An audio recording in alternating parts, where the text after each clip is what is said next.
and seen.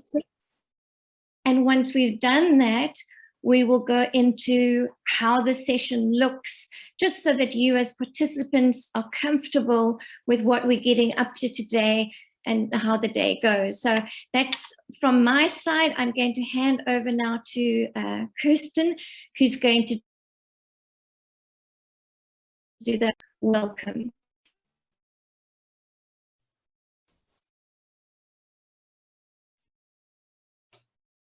Okay, I lost you, Claire. Am I visible? Yes, you are. Thank you. And audible. So I'm Kirsten Jordan. I'm the Executive Director of the South African Mathematics Foundations. It's a great honor and pleasure for me to welcome all of you to this strategy session, which is intended for the expansion of a flagship learner development program of the foundation, namely the Siyanqoba Learner Development Program, which is associated with the South African Mathematical Olympiad programs. So represented here amongst others are members of AMISA, members of SAMS, which are the two founding organizations of the Mathematics Foundations. Then also we have people representing various science centers from across the country and the Departments of Science and Innovation and NRF SALSTA, who are both long-term supporters of the foundation. So scrolling through the list of participants, I recognized some names, but not all. I look forward to getting to know all of you during this morning's strategic interactive session, during which we would like to provide you as the potential stakeholders an important opportunity for sharing ideas and inputs concerning various of the aspects related to our vision of the new expanded Siyanqoba program. You have an opportunity here this morning to help us shape the future by becoming a part of a potentially big game changer in the South African mathematics landscape. We would like you to participate and contribute meaningfully during the brainstorming sessions. Which reminds me, I once met a famous education specialist who put a glass of water in front of me, asking me whether I thought the glass was half full or half empty. I picked up the glass, drank the water, and told him, I'm a problem solver. Indeed, the key objectives of this strategic session are for us to solve problems together. To do so, you will receive updates of the history and current situation with regards to the Siyanqoba program. You will contribute to the developing and reinforcing of our strategic focus and purpose. And together we'll explore developments and actions needed to upscale and collaboratively increase the impact of the program. I thank you very much for making yourselves available this morning. I know that your time is a scarce resource and your contributions will be highly valued. A real heartfelt thank you to all of you. Thanks, Claire. Thank you so much, Kirsten. It's the first time I've heard that take on the actual drinking of the glass. So that was lovely. Loved that, really. Group, I just want to take you into where we are as a process, because I think what's going to be very important is, as Kirsten has said, for us to get all the inputs and to do the brainstorming as a group. So that's why we've chosen to do this online in the way that we are. It's not always easy when it's a virtual. As you'll have recognized already, we've got to all watch that we put our microphones off in between and are aware of those sorts of things. So you might have a few of those sort of teething problems as we go, but that's okay. It's all about getting us together as a group. There are, however, a couple of key things that I want to share with you up front that I'd like to just talk you through, so that you have a sense of how today will look. You will know it starts at 9 o'clock and it ends at 1, but I want to just paint a picture of what's in between. So on your screen, you should have a little bit of a flow. And I want to share this with you so that you've got a sense of, we are certainly starting in one place today, but of course, what's really important is that we move towards the end, which is towards the next step. as Kirsten has painted that picture, this is a flagship. This is incredibly exciting what is happening. And for you to have volunteered not only to be part of this session, but potentially to be part of taking the process forward is really great news. So we want to give you a sense of what today will take us along that, just one more step along that process. And I trust give you a better understanding and a better feel and level of comfort for what is being attempted and what your role potentially would be. So if you look on the far left, step one, then of course, I've called it context setting. So a lot of the time when we do strategic work, and that's really why I'm here, is as an outsider, if I could call it that, but as a facilitator to manage the process flow. So you don't need to worry about the time. You don't need to worry about, are we going to get through everything? That's my role. I must make sure of that.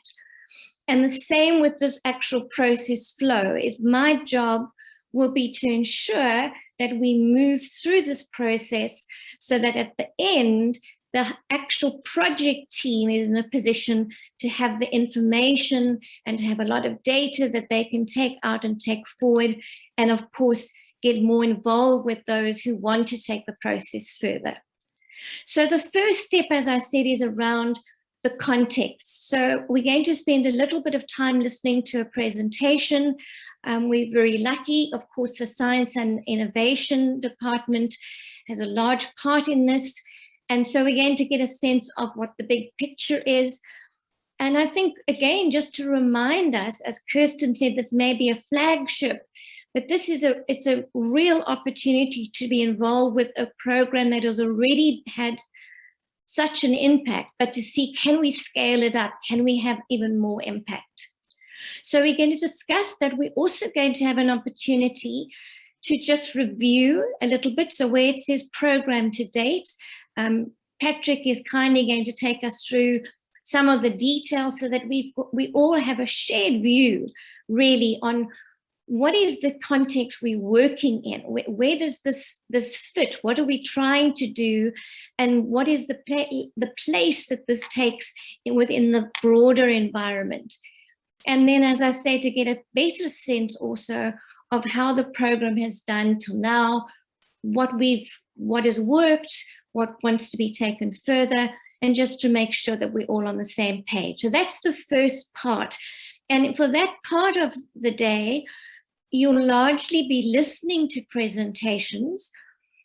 I would encourage you to perhaps take notes if you want to. I always have my own notes next to me, but I will be obviously compiling a summary.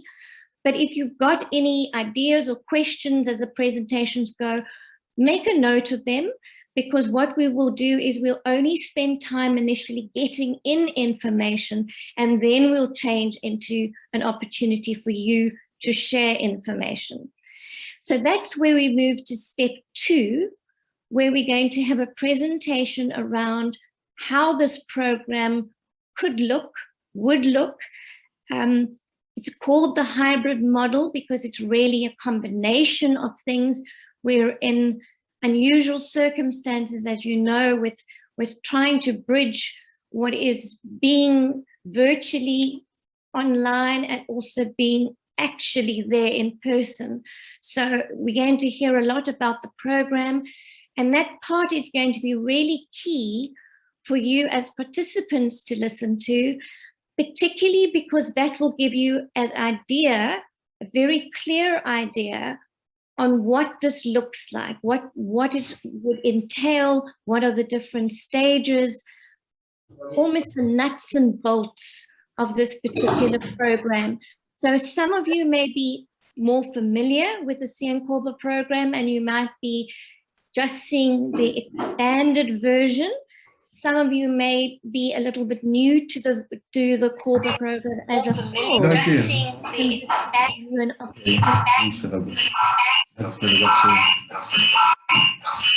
Sorry, if you could just turn off your, thank you. So just watch your video, your microphones are on silent, thanks. So once we've excuse me, once we've gone through that particular presentation, so those are 3 presentations, one after the other, you'll notice that there's a critical piece there that says participants' input. So that is where we'll be asking you for some input from your side, and we're using a special process to allow you to do that and to make it a little bit easier to manage.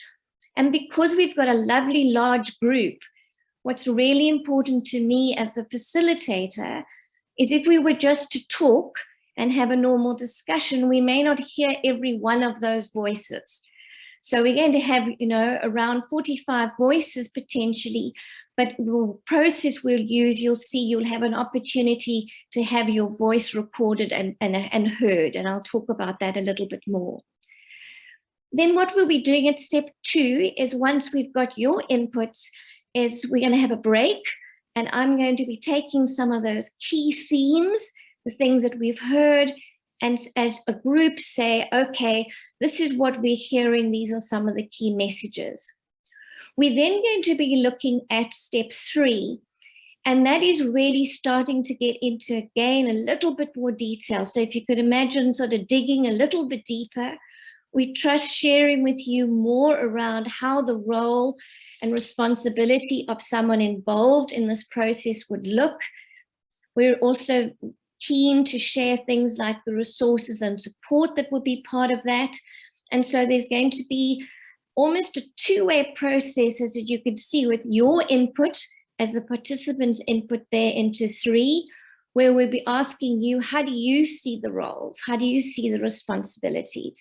And also looking at the different provinces, maybe the center that you're probably in, looking at that and getting a sense of, okay, what are those environments like? So that particularly for the project team and for the process going forward, there's a better sense of what's needed. Where are there gaps? Where perhaps are there facilities that need to be helped or upgraded? And then the last step will really be the project plan itself. So that will be, next steps will be the team itself actually getting involved with saying, okay, this is what we need to do. This is how we need to take it further. So that's the overview of the process. But of course, as we go, I'm going to be interjecting. I'll be putting on my mic and I'll let you know as we go where we are and what the process is. I'm just trying to see if I can move that out of the way. Is that a little bit better? Okay. So just a little bit around the methodology, because perhaps you've used similar things. There are a few guidelines that I'd really appreciate you sticking to, because they really make today possible. As I mentioned earlier, we've got a lovely big group. And so I want to make sure as the facilitator that I get all those ideas, that I don't only hear 1 or 2 people's voices. So in a way, you'll notice here, I've put that we're working virtually. We're not all in the room together. We appreciate that. But we want to make it as tangible as we can. We want to try and be in a position where we can see what the ideas are. We can share ideas with one another. So what will happen during the process of today is that you'll find you'll be using a lot of links. And by that, I mean, you'll have an HTTP link. It will be put into the chat column. So where chats is, you'll be asked to open chats at that point and to actually click on that link. And then it will take you into, it will look like questionnaire, and sometimes you'll have to select things, and other times you'll just be typing in your ideas. That means for a lot of the time you'll work on your own, of course, and we're interested in that because then we're getting every single person's input.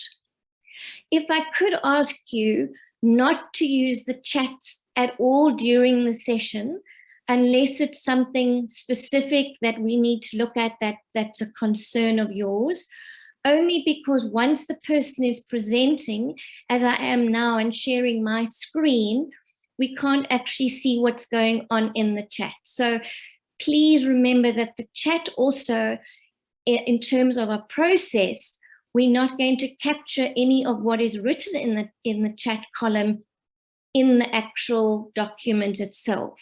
So it's to remind you to please use the link, but don't actually type anything into the chat column unless you just want to say you're slipping out of the session or you have to go now, or those sorts of things. What's important is when you click on a link, you'll see that it will open up almost a little block, as it were, and you'll be typing in that block. And once you've typed in that block, you'll push submit, and that idea will go into the system. Now, I call those little blocks cards, and we do it that way to ask you, please, we're brainstorming, as Kirsten said. You're going to have lots of ideas, and that's what we want. You may not just have one idea, you may have lots of contributions. But if we could ask you to put one idea on a card. So if there's a block on your screen and you type in, for example, the role will be to work with junior students, you push submit, that will disappear and a clear block will come up next, and then you write your next idea. So almost imagine it as if we were sitting in a room and we were writing on Post-it notes, that these are separate notes that you're writing. Try not to put too much on one particular card or on one particular submission. So I'm really encouraging you to give as many inputs as you can. This is an opportunity for you not to sit there and worry about, is this the right answer? Is it the perfect answer? We're just interested in what you think. So it's any ideas, anything that you would like to contribute, please capture those. You might have used this word or even heard this word before. It's a very consultant speak, but the word suitcase. And what I mean by this is a suitcase, if you could imagine, we're all sitting in a room together as we are now, and I drag a suitcase into the front of the room, and it's sitting there closed, and on the lid of the suitcase, I've written the word roles or communication. There's just a word there. You probably look at the suitcase with me and we're not really sure what's inside. We know it's something to do with roles or communication, but we can't see. So open those suitcases up, and rather than write a word on a card, write a short statement. So as an example, if you were asked something and you wanted to talk about communication, don't just write communication and submit it. Write, have lots of meetings, or we don't have enough meetings, or we don't have an internet connection for meetings. You get the idea. So just a short statement or a sentence. You'll find that the submissions limit the amount of words you can use. So you do need to keep it as short and concise as you can. But as I say, please try and avoid just putting one word up, because we may be confused by what that means, and it means we overlook things. So you'll notice by all of you sharing, I think we've got one more person to join us, but you all are going to be part of this in terms of your details are not going to be overlooked. So you'll notice there I've put a summary report. Because of the process, a lot of the time you're writing, and I'll actually give you time to write. There'll be silence while you're writing and submitting. And I'll, for example, say, okay, you've got around 15 minutes, and then microphones will be off. I won't interrupt you. We'll all be quiet. We'll be generating inputs. And then what will happen is those ideas will be put into a summary report. So really every single thing you write, even if it doesn't show up on the screen all the time, it will be in the report itself and it will be used by the team. So it really is invaluable. And as Kirsten said, we know time is very tight for everyone. So we want to maximize on this morning's session and make sure that we get all your feedback and all your ideas. So you may notice that the process is a little bit, I'd call it directive at times. And by that, I mean, I'm going to be a little bit of a directing facilitator, in that I'm going to really say to you, please, what I need you to do now is open up that link, write your ideas, so brainstorming, idea generation, and then I'm going to get you to do that and allow you the space to do that. And then once we've done that, I will pull those ideas into the presentation so that I can put them on the screen. As you see this particular slide, you'll see those ideas. Because of course, we are not looking at who has said what. We want as a group to see what are the key things that we're all saying and all feeling. So that will be the process, almost 2 steps.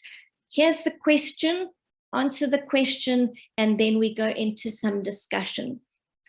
In some instances, we won't go into a lot of discussion. We may just ask the team, and by that I mean we may ask Patrick and Ellie and Professor Hulan to just give feedback or to clarify anything. And you may have a question, so you're not stopped from asking that question, but you'll notice there'll just be a sort of opportunity for that, rather than we just, whenever we want to say something, we shout it out, because we just know we won't get to hear all 45 voices. So you'll notice I've put up that, I know sometimes you can sort of put up your hand or say you want to share something. If you really need to say something that you're not seeing something on your screen, or there's something wrong in terms of the process, then please do just take your mic off mute and just say to us, hang on, I need this, or I'm not seeing that, or perhaps the link isn't showing up for you. Please rather just ask us those things and we can help you, and maybe then work out whether we help you within the chats column. The last thing I've put there is to really ask you to keep that flow, that 1, 2, 3 process flow in mind as we go. And why I'm mentioning that is that you may find initially that you're doing a lot of listening, like you're having to listen to me now, in that there's quite a lot of scene setting, and you may not be saying much. Don't worry, remember the step 2 in that process is for us to then go into asking for your inputs. So keep that in mind. Stay in step 3. We'll have a lot of context first, but once we enter the session, it's going to be very much about your ideas and your thoughts. And as Kirsten said with her lovely illustration of the glass, your solutions, because we know that by collaborating today, we're in a better position to come up with solutions than if we were to sit in a room on our own. So that's part of it. Now, I know you're going to need to know a little bit more around the breaks. So I've put on the side there just to remind you. Obviously, our start time we've passed. 10:30 is what I'm aiming for, just to have a tea and coffee or body break at that point. We may be showing you a video then. So those of you who aren't jumping up for coffee or tea or want to do both, it's just an opportunity. If you do need to make a phone call or do something, that would be the time. It may not be exactly at 10:30 because the process is fluid. So sometimes we may be ahead of time, sometimes we may be behind. We also will have another break just before 12. And then, as you probably know, our aim is to finish at 1 o'clock. So that is a dead stop for me, in that I can commit to you that at 1 o'clock we will close. We won't go over time. We understand your time is tight, but we would ask you, if possible, to stay with us for the entire process, because by the time we close, we will have had all those particular inputs. So that's sort of the starting point of where we are. So if we look at that step 1 again, just to remind you, and then I'm going to put off my microphone and ask Bersen to start his presentation, and I'll stop sharing, Bersen, so that you can take it through your side. but the Deputy Director is going to give us a little bit more on the big picture. And remember, this is for us as a group, really, to get onto the same page. Some of what you hear, you may have heard before and might be a nice reinforcement, or it might be reminding you. For some of us, it may be new information. It may be an update on what's actually happening out there and what are some of the influencing factors that we need to bear in mind when it comes to our plans to scale up this program and really have the impact that we need. So I'm just going to stop my screen share. And then Burson, are you ready to go on your side? And then I'll take my mic off as well. Thanks, Claire. Good morning. Thank you. My internet's a bit unstable, so I'm switching off the camera and then I'll upload the presentation. Thank you. It's good to see your face first, so that's wonderful. Thank you for that.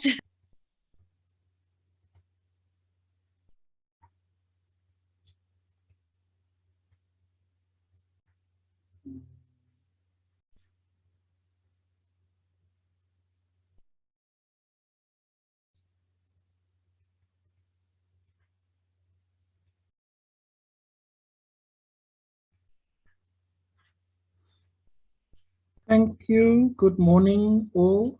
And yes, the big picture. I hope and trust everybody can hear me now.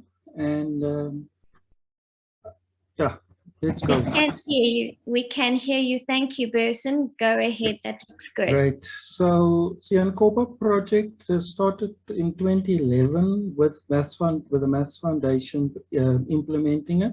But here's the outline. I'm going to give some context, especially the policy context, the support framework for Olympiads and competitions, which the Department of Science and Innovation is promoting, and then somehow look at the relevance of Siyanqoba and what we think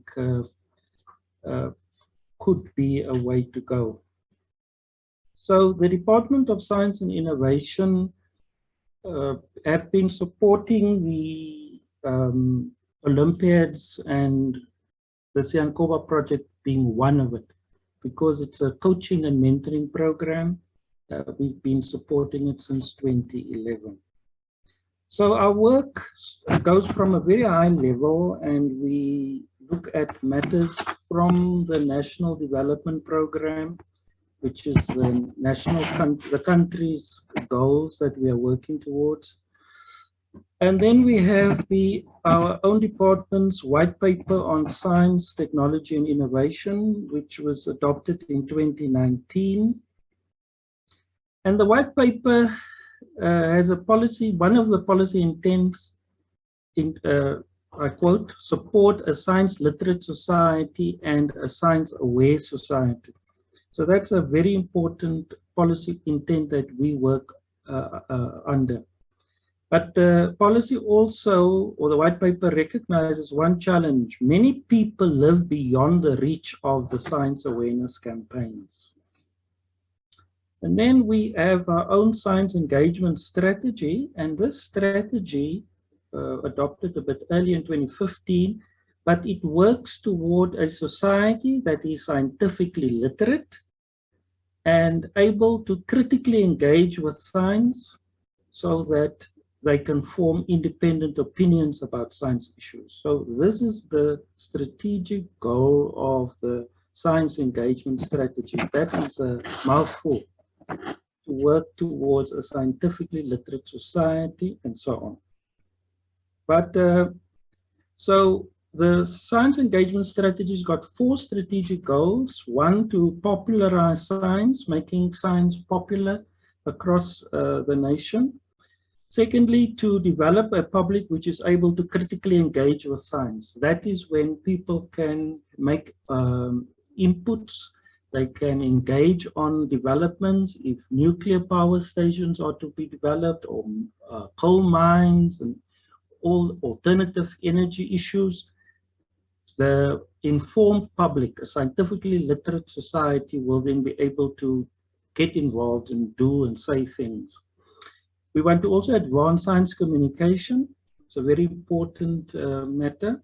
And then we also want to profile South African science, our advances, yes, for example, our big SKA project and whatever we are good at in the scientific world, we need to profile it to give it to not only our own public, but to the world. So the science engagement strategies purpose identifies the main purpose of STEMI Olympiads and competitions to be, and I quote, to physically and mentally engage learners with science, technology, engineering, and mathematics.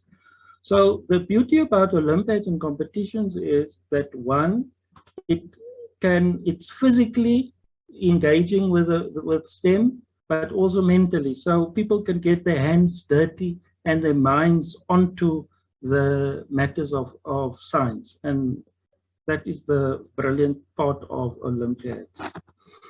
So we work with various organizations, and the South African Agency for Science and Technology Advancement, SAST, as our partner. We also work with other organizations that implement Olympiads, and there's an umbrella body, the Association for STEMI, STEMI, and these are the organizers of Olympiads and competitions. And the Maths Foundation is then one of those very important partners that we work with. So we have our policy document talks about an enabling environment for STEMI Olympiads and competitions. And some of those matters would be to have a coordinated or have collaborative networks. We have a community of practice, and we have a conference that we hold from time to time. Secondly, to promote problem-solving skills in schools, and you can see it's highlighted. We want to also foster meaningful and inclusive participation by learners and participants across the country, and you can hear meaningful and inclusive. And then also it being the foundation for a scientifically literate society. So you can see the problem-solving skills, and that is our topic basically today. So the landscape concerns at the moment around mathematics Olympiads is that it seems like it's for the selected few. What happens at the schools? At schools, usually when the invitation comes for mathematics Olympiads, the teachers decide themselves, and this is only for the academic learners, meaning it's for those in grade 10A, maybe the academic group only. The others shouldn't even bother. Now, that is a problem that we need to start working on. It's a concern, and we need to see the benefits of mathematics for society as a whole. The other problem is that there are only a few coaches. The numbers are very low, and we need to work on that. And then at the moment, basically, the focus is on the event and probably not on what the benefits of participating or being part of or learning problem solving, the uses of problem solving, the benefits of problem solving to society as a whole. That's not seemingly a concern, but participating round 1, round 2, and having winners and having a national team, that seems to be the focus. While there are other things that could be a focus. So that is just the landscape issues. Now, problem solving. Now, mathematical Olympiads, as it's done probably around the world, as well as with the South African Maths Olympiad and other related Olympiads, it's about problem solving, but it's a 21st century skill. So it's not only about mathematics, it's actually the skill, the 21st century skill, problem solving, is needed by the entire economy. meaning people going into banking, people going into engineering. Those are obvious ones, but what about other places, other sectors, people in tourism? Let me give you maybe one or two crazy ideas. The person who's responsible for organizing a rugby match at Loftus Versfeld, with 48,000 people there for a 2-hour match. That is a problem-solving skill that that person must have to organize such an event. Similarly, a person organizing a symphony orchestra event. So there are various sectors of society that need this problem-solving skills far beyond the mathematics world that we are operating in. And yes, the Olympiad is a game changer. It can be a game changer because, one, it's reasonably effortless to organize it. It's not a very difficult story. You can print a few things and put it in front of some learners, and they can complete it quickly within an hour or two, and it can be marked and so on. So Olympiads is in a way a cheap way of reaching a lot of people, and we can get a lot done through Olympiad. So the benefits of the Olympiad, a written Olympiad, is it's there, and we believe the Maths Olympiad can be that game changer. So looking at from the Department of Science and Innovation's perspective, we have divided our work, or we want to advance Olympiads in 4 ways, in 4 categories in a way. We want to enhance science knowledge. Secondly, to promote mathematical proficiency. Thirdly, to encourage scientific or technological innovation. And fourthly, through robotics and coding. So there you can see the second one is promoting mathematical proficiency. So that is what we are talking about today. Now, these 4, the differentiation along these 4 lines are then linked to 4 organizations. The science one has been assigned, and we call these organizations, they must lead us in these fields. So the science field need to be, we've assigned it to SASTA. The mathematics, we've asked the Mathematics Foundation to lead us on mathematic issues. We've asked ESCOM Expo to lead us on innovation matters, and we've asked the UNISA and TUT to lead us on robotics and coding. So the Maths Foundation, we, in our terms, is referred to as a lead agent, and it is to lead us on these matters on Olympiads. So coaching and mentoring is a very important part of our work, and the plans need to be generated by the lead agent. So the Maths Foundation is responsible to put together a plan, national plan for the Olympiads. We also believe in using a national database of professionals that need to be brought on board to assist us with the coaching and mentoring. And we also believe that these professionals also will need training and support so that they can do a good job in coaching and mentoring. So the Department of Science and Innovation signed collaboration agreements with provincial departments of education, and we use that as for getting a structured access to the schools, meaning not to have chaos in the schooling system with hundreds of different competitions and Olympiads arriving at the school gate offering opportunities, but to have it organized, and we meet with them regularly so that we can advance and say, we'll introduce, this is the Mathematics Foundation, they organize these events, and please support them, work with them because they are our partners. So, and so we introduce activities to the schooling system. We then want to work with the provinces to work on annual plans so that there's an actual plan on the table, that it's organized and activities are known and planned for. And all these extracurricular activities will then, that's supported by the DSI, will then be on this plan.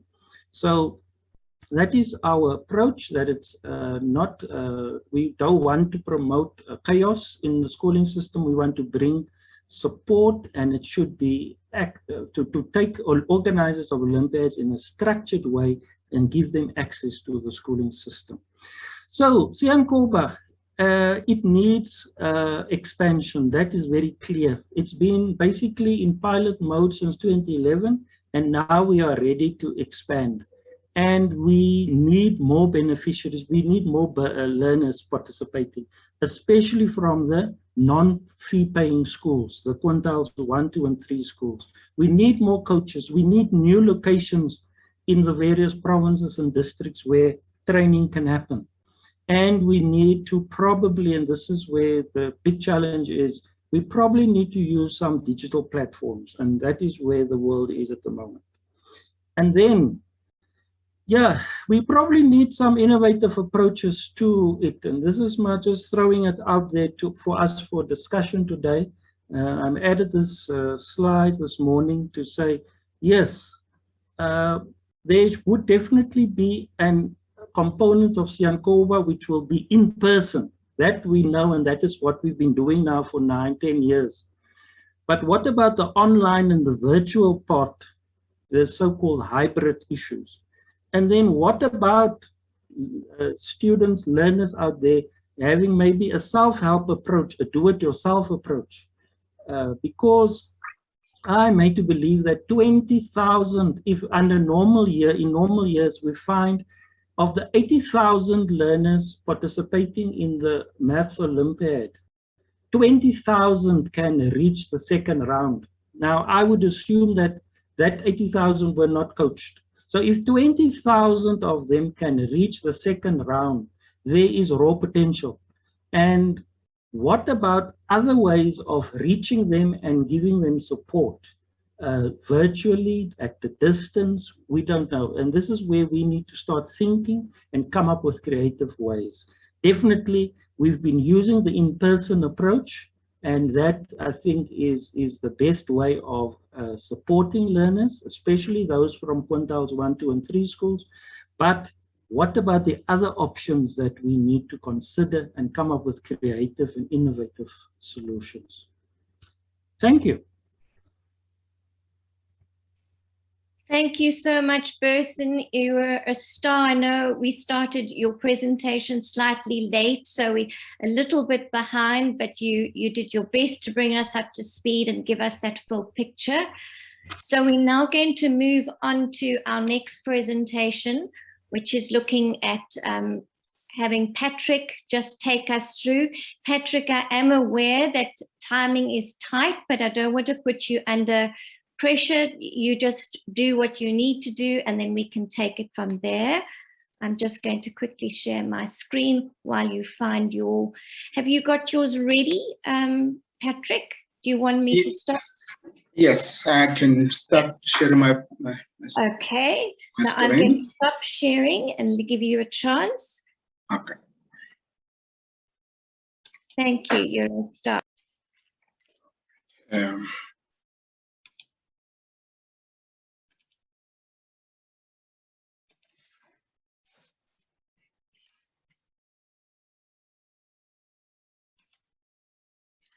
Good morning.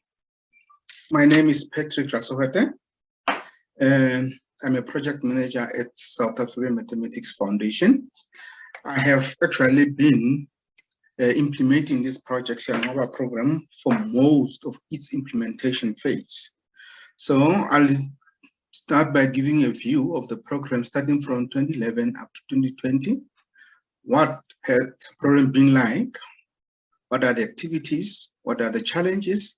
And what have we achieved so far? And maybe in a very short description, what we are trying to look for, which will be taken over by Eli and my team members. And the program, Siyanqoba program, just in short, to explain what it is, the description of the program. It is a mathematics outreach program for high school learners learners who show a particular ability and interest in mathematics are considered. You know, if you just take any another, there are a lot of learners who actually come to the program and they cannot even make basic, very basic mathematics concepts. And we try to not to frustrate this kind of learners, those who show interest. It does not have to be a learner who actually performs very well. There are learners out there who are not performing very well in their curriculum mathematics, but you take them out of a classroom, put them in this program, you will see a lot of wonders from those learners, because now the approach in terms of teaching is different.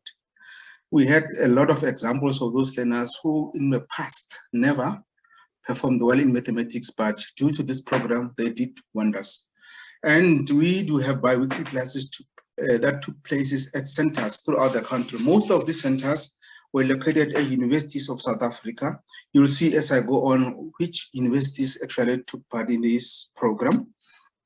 A brief history of the program started in 2011 with 10 centers, mostly at South African universities. Each center had a regional coordinator and at least 2 coaches. The regional coordinator is the one who took charge of the center, who made sure that there are coaches, who makes sure classes are open, you know, he write reports, submit the registers, and also making sure that he submits claims for coaches. Actually took care of everything at the center.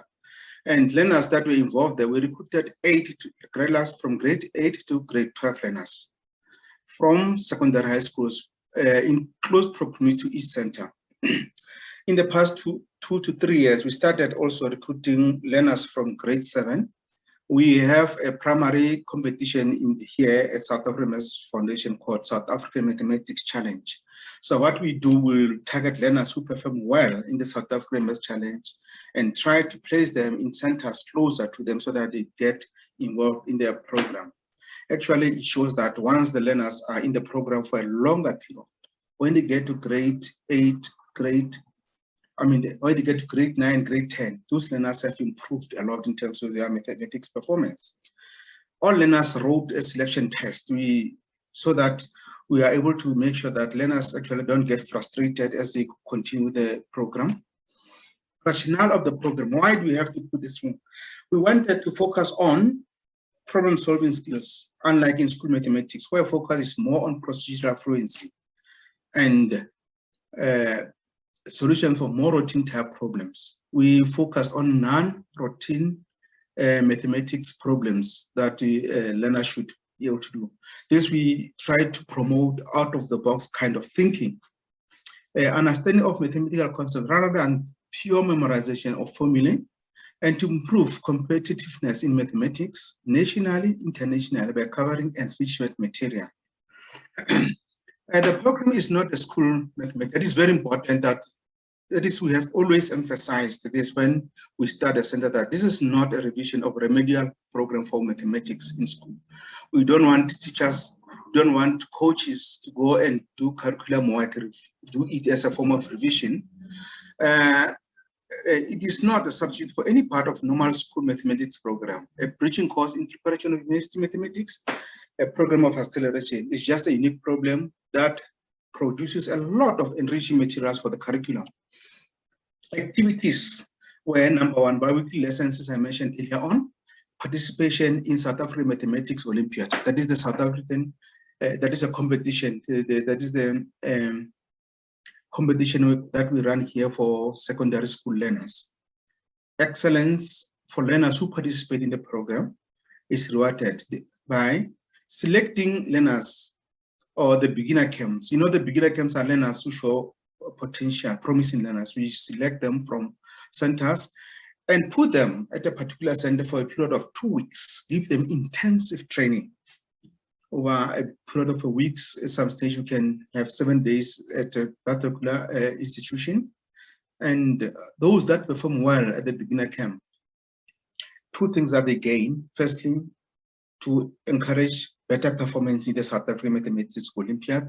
Secondly, to put them in intermediate advanced camps that aimed at selecting learners to compete internationally.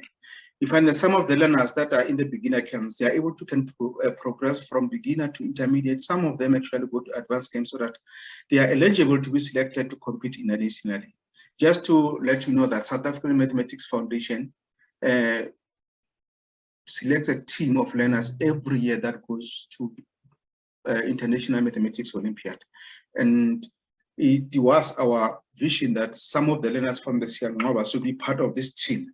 And actually we have achieved that. You'll see as I go continue with my presentation. Participation in the ASA, that is a Career Society of South Africa Mathematics Team Competition. Some of who are here, some of the participants of this meeting actually are going to be running this team competition this Saturday. And most of learners from the Siyanqoba will be members or will be participating in this actuarial science South African mathematics competition.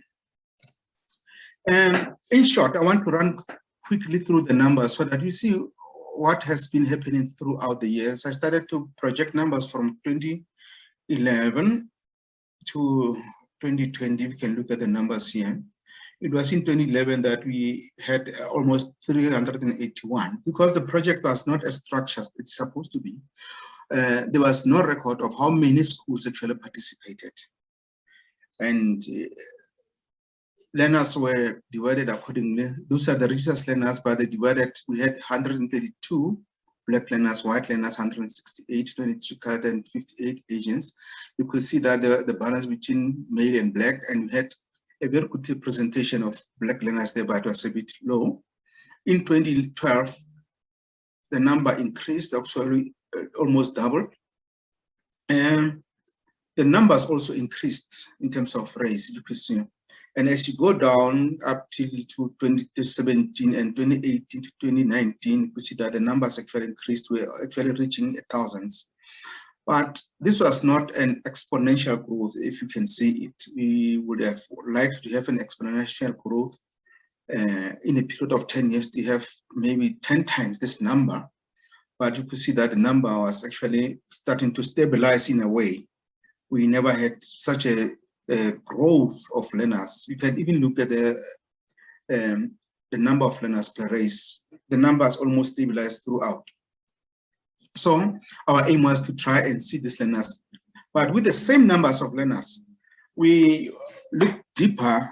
Are we actually achieving? Because the numbers have grown, but not as we would like to.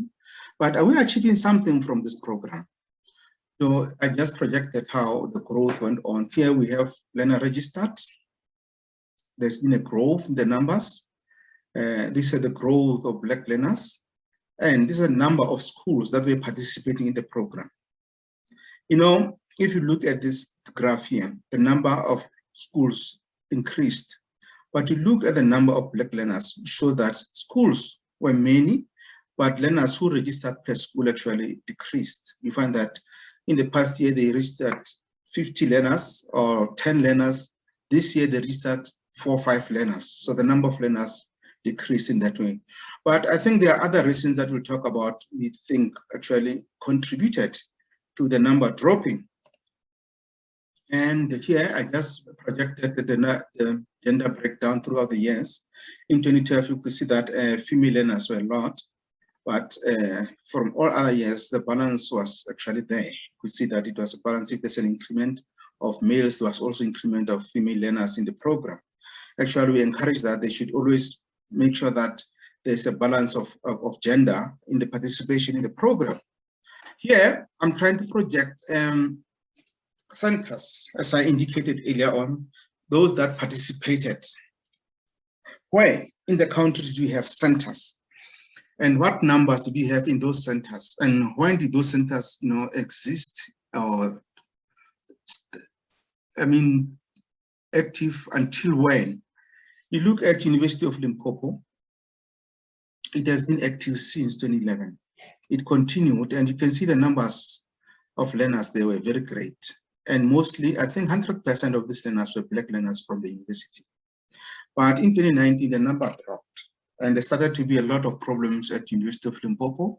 And in 2020, this 2020, I'm actually referring to a period where before we got lockdown, because we started the program earlier in February, then I started to register there. So we expect that when we project numbers, there are numbers of learners that have registered in a center, and we deal with that numbers throughout the year. So in 2020, we never had a learner registering in University of Limpopo, but we have the University of Johannesburg, which in 2011 registered learners, but there were no activities at the center for 2012, and they registered 2016 learners, but there were still no activities. There were some activities in 2014, and the center ceased to exist then. Until now, there's no center in Johannesburg. And you know, the center is critical for us because it's close to Soweto, where we have a lot of underprivileged learners then. University of Free State, we have a center called the EMS Bloemfontein. The center is University of Free State there. This center has been active since until now, as you're speaking. Formally, I know that the Siyanqoba program is not continuing, but they are continuing with their activities as we're speaking now. Rhodes University started with 2 centers there. There was a center in the township and there was a center in town. This one was actually located right at the university, but they have a satellite center. This center in 2011, it's Ellie?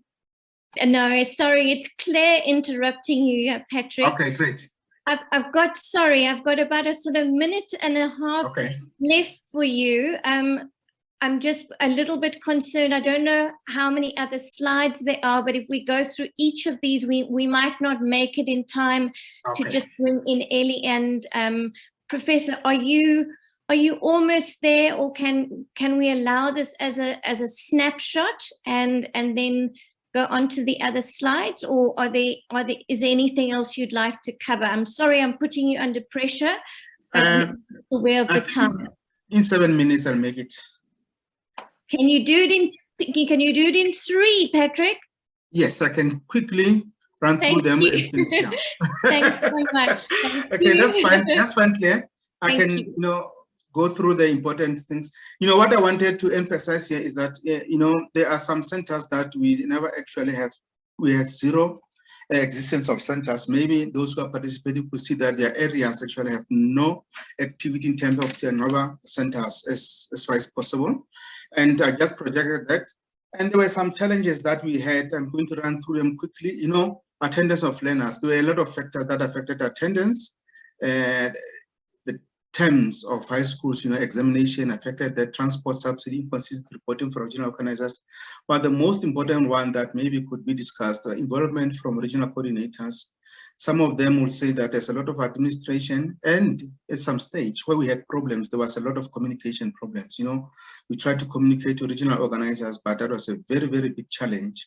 And the biggest one was that some coaches continued to do curriculum work. And if you continue doing curriculum work, I was thinking that you are restricting learners. They'll always be thinking within the box. They are not going to think out of the box. And the other one, the last one, this one I can talk about it, but the last one, penetration of areas where mostly disadvantaged learners are, rural and township learners. And we do have some achievements there. I think we'll try, and I'm just going to limit them. This is one of the learner, Mosan Lofu, who was part of the South African Maths Olympiad, who can testify that through this program, he made it in life as a chartered accountant. And these are some of the achievements that I think as we go through the slides later, you could see them. And we had some of the learners who actually performed very well, students like Paukala Bupape, who was in the program the longest from grade 8, and he was just another learner, like any other learner, but he moved from lower performance until he was one of the best learners who represent South Africa into the Pan-African Mathematics Olympiad and the International Mathematics Olympiad. And these are the testimony that these learners are giving. If you continue here, there are more testimonies of learners in terms of the program, what they have achieved and what they have seen. And this is all about the program. There were a lot of achievements. In short, learners who performed in the program are just going to go through one of the slides. I'm going to close with the slides here, achievements. we find that we do have motivated learners with general improvement in their learning and performance in mathematics, especially in high order questions that require problem solving techniques. Learners become confident and show interest in mathematics, and they are most likely to choose STEM careers that includes mathematics, improvement of performance in competitions, thus offering an opportunity for schools, for South African Maths Foundation, for the country, to identify talented learners that may participate in international competition. And with that, I would like to thank you very much, Claire. I think I've covered mostly of what I wanted to cover. Thank you very much. Patrick, thank you so much. Apologies again that I know all the presenters are under pressure. Yeah. You had a particularly tricky job there because it's a huge topic that you're having to cover and try to pull out. And I know the details are important as well. And perhaps as a project team, one can think through whether we share any of these presentations, following the session today with those people who'd like to just look at those figures and things in more detail. So thank you so much, Patrick. Ellie, I see you getting ready already, so I won't put on my other slide. I'll let you go. Thanks so much.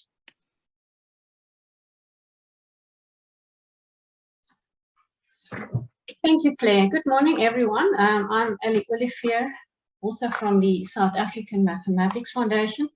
Patrick focused on the background on the program. My presentation will focus on the blended model that we want to implement this year.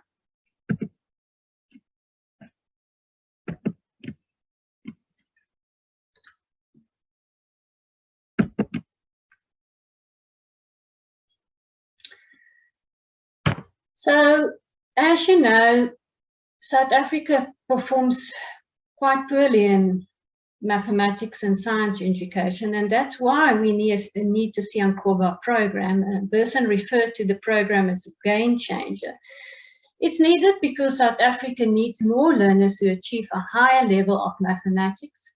We need mathematical talented youth towards an innovative landscape for science, business, finance, and engineering.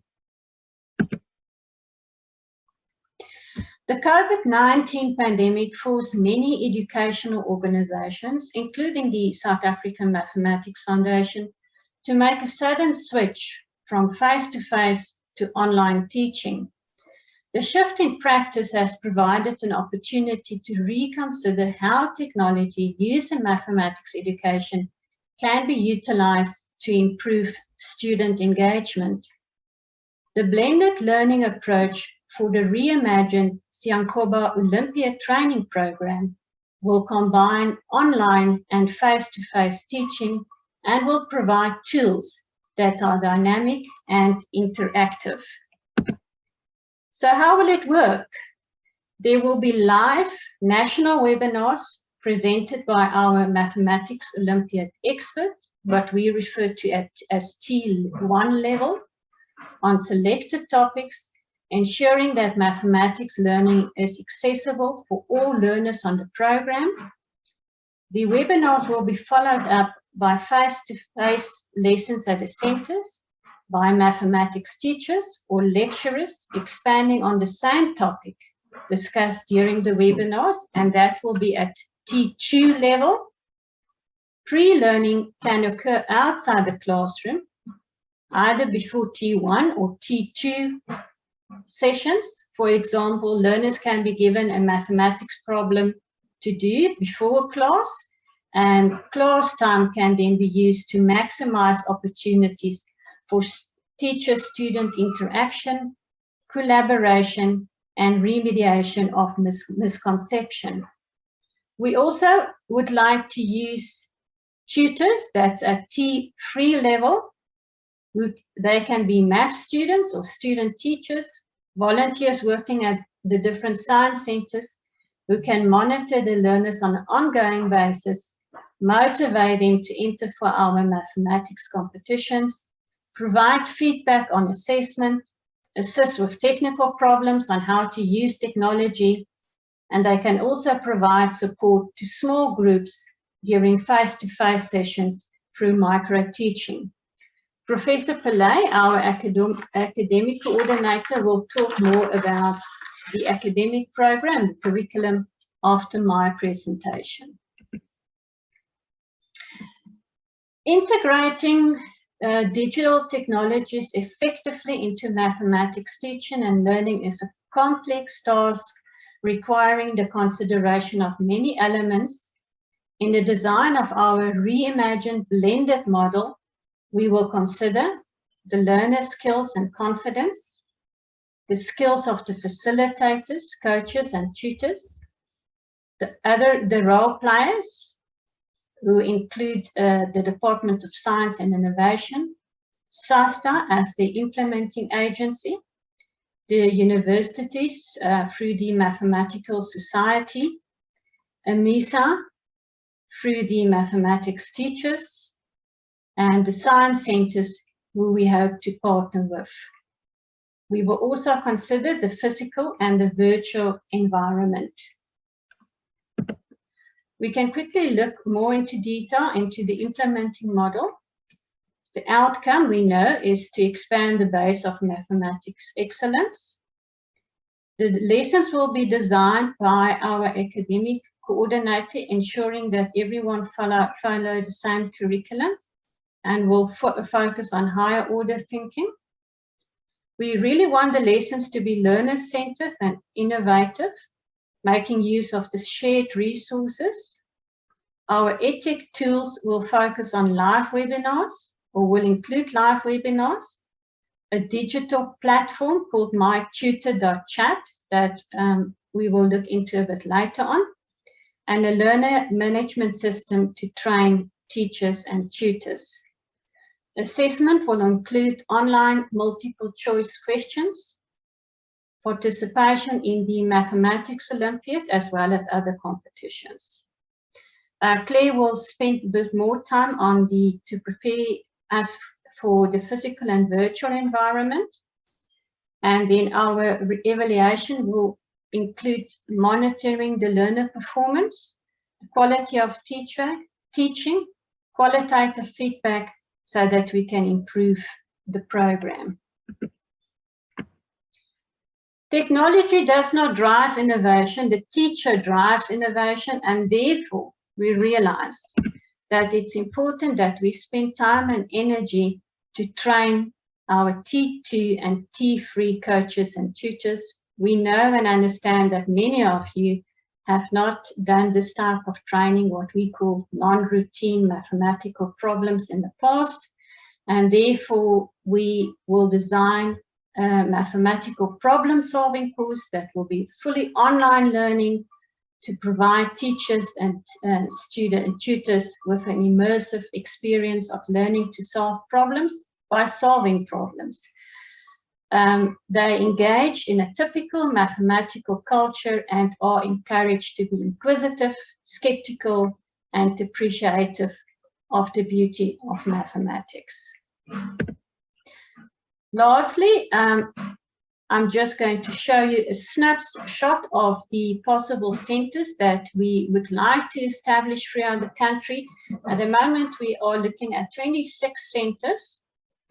Many of the centers have been running already based at the universities, but we also hope to, as I said, to partner with some of the science centers, and we hope that you will join the program.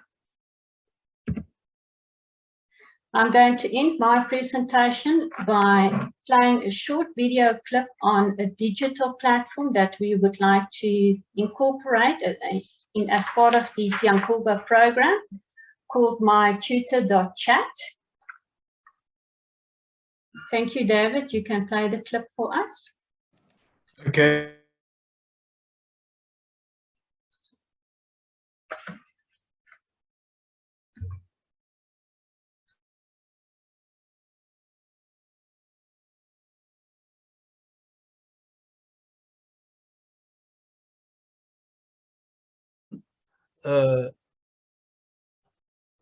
There are three tables which we use, and you will find that you will be using these tables quite frequently, especially if you want to design a program in your class as to what to teach.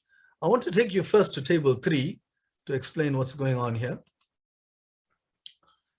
Now, what happens here in table 3 is you've got 1,000 problems, as the name of the book suggests, and you will see the number of the problems on the extreme left. Now, each problem has got, there's an emphasis on the problem. For instance, problem 349, it uses the division algorithm and bases and factors, right? So, and for instance, 294 uses factor properties. Now, these are all, the lessons are in lesson 1. These are all number problems. And each problem has got a level, which means that, for instance, the problem 505 is at level 3. The levels run from 2 to 10, 2 being very easy and 10 being very difficult. Now, this, of course, is very subjective. And I'm sure many people will say that what I regard as a level 3 problem, others may regard as a level 5 problem. But I tried as much as I could to try to be realistic about this. So you can see here, even on problem section 1, you got problems at level 10, at level 10, you know, where just using division algorithm, you can have very difficult questions on them. All right, so these problems involve levels, and now at each lesson, I'm going to have a topic, like for instance, suppose we choose the topic of areas, right, as an example. Now, areas are in section 8.10. 8 is basic geometry. 8.10 is areas, because you're involving triangles and circles and so on. And then within 8.8, within 8.10, which I will go to now, you know, there are many sections. Now, you see the area 8.10, you've got the formulae here and all the theory which are associated with 8.10. Y is the area of a triangle, half base times height, and so on and so forth. And then you will have within 8.10, you got various other topics on area of a parallelogram, area of a triangle, and so on. Lots of problems on area of a triangle. And of course, as it goes on, you got this area here, which the senior teachers will recognize. And this is not for the juniors, but for the seniors. We will have these formulae and the associated problems for them. All right, so if you take a particular problem, like for instance,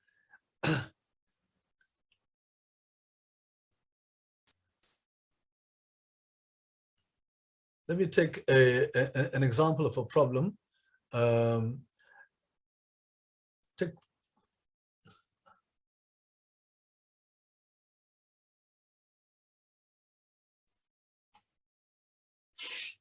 Just one moment, please. I'm just trying to understand what's going on here. Okay. Now, in this book, it allows for very easy navigation. Like in any word programs, if you put Control F, you will see, that is which I typed now, you'll say find, and I want to choose a problem. For instance, I will choose problem 411, okay, just as an example. But to choose the problem 411, I have to put a P in front of it, because that will it'll take you immediately to the problem. If you put 411, there will be several choices. So if I put, all right, and then if I press enter, it'll take me straight to problem 411, as you can see. Now we are right in the middle of the book. The first part of the book is about how to use this book. The second part is where we are now, the problems themselves, and all the problems are explained in the second part of the are given in the second part of the book.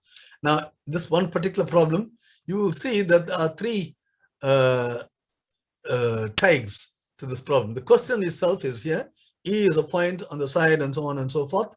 And then it's got a level. This is a level 5 problem, although it looks very easy. If you look at the picture, it looks as if it's very easy, but it's a level 5 problem. And these are the lessons which will be used to solve this problem.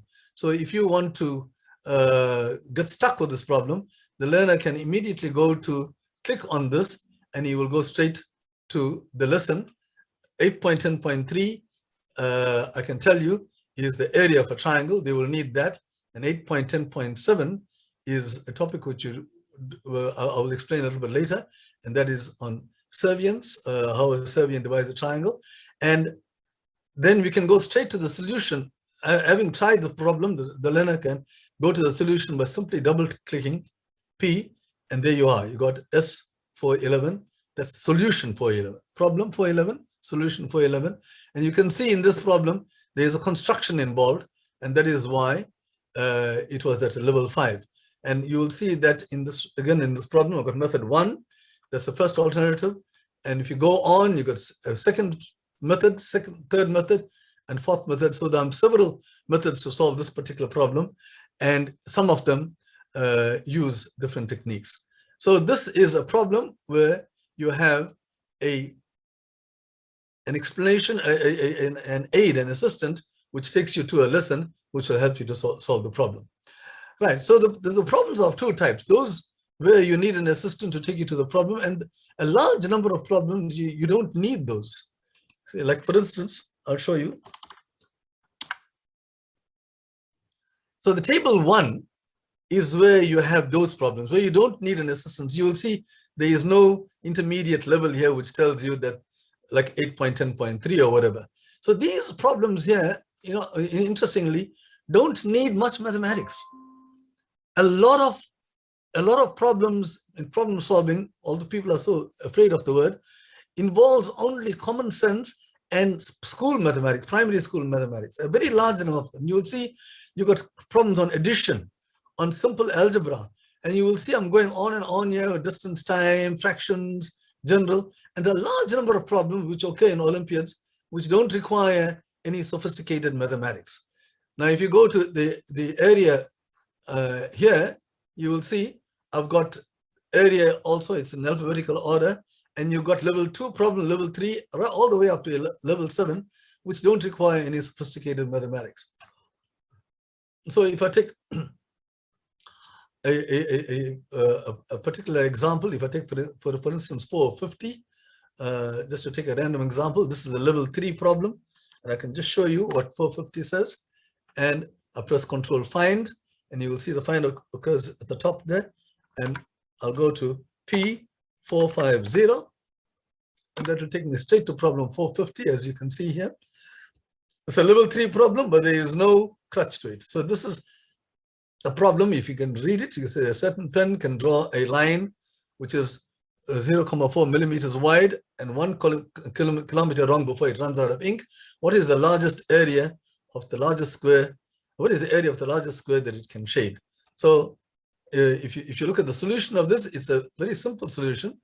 450, it's a 2-line solution. See? So that is why it's at level 3. All right, so that brings me quite close, near to the end of my presentation. But now I want to tell you what your role is as tutors.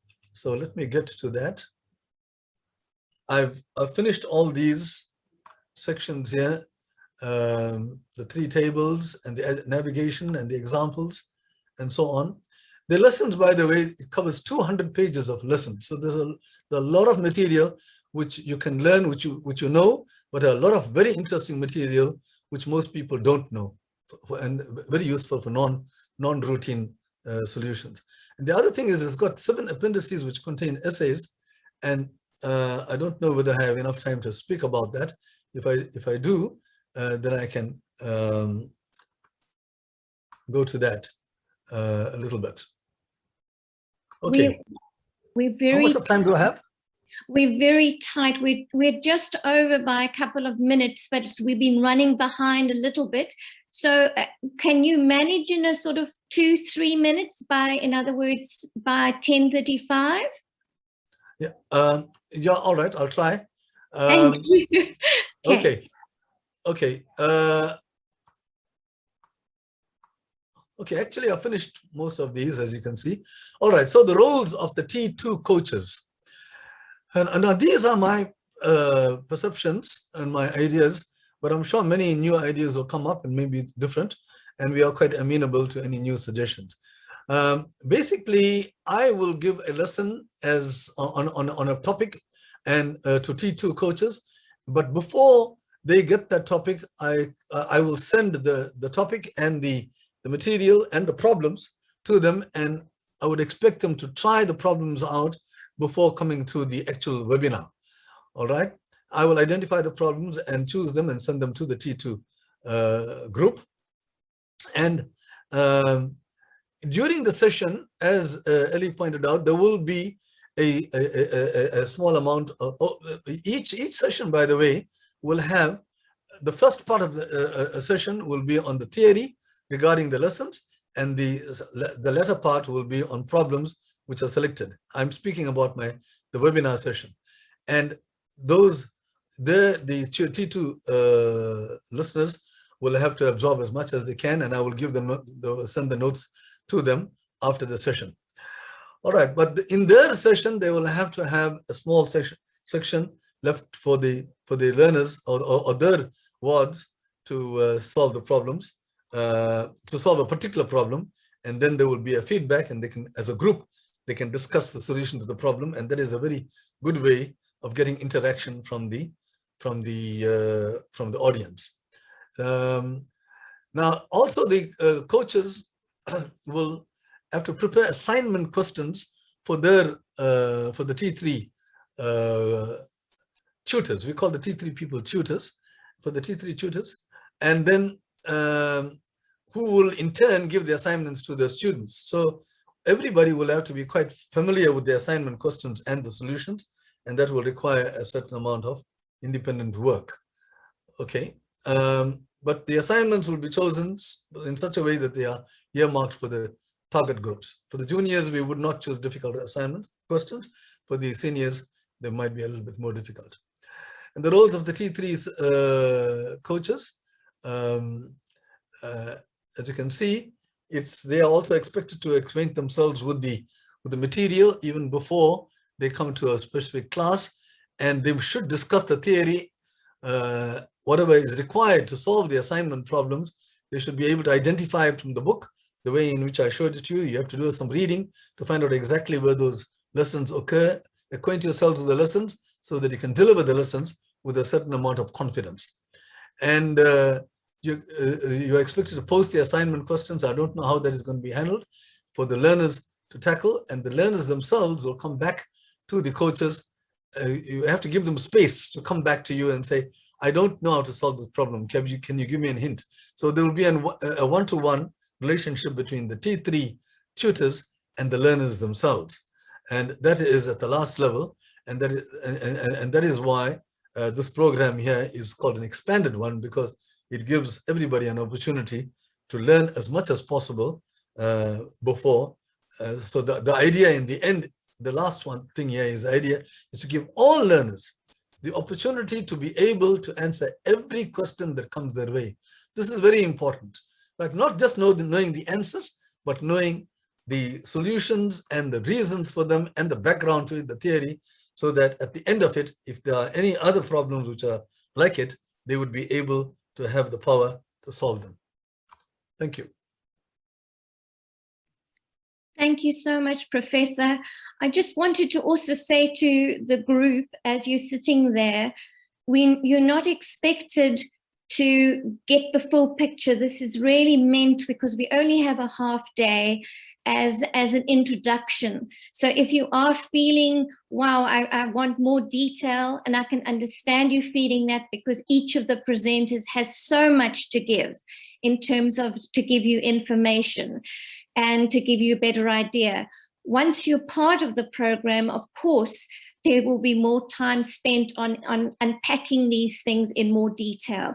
But for now, it's just to give you a taste, really, of what we're looking at. Ellie has asked if we could just still play that video before I give you the question. Is that right, Ellie? You'd like me to try the video again just before we go? If there's time, and Claire, if you can try it from your side, please. All right, I'm going to do that.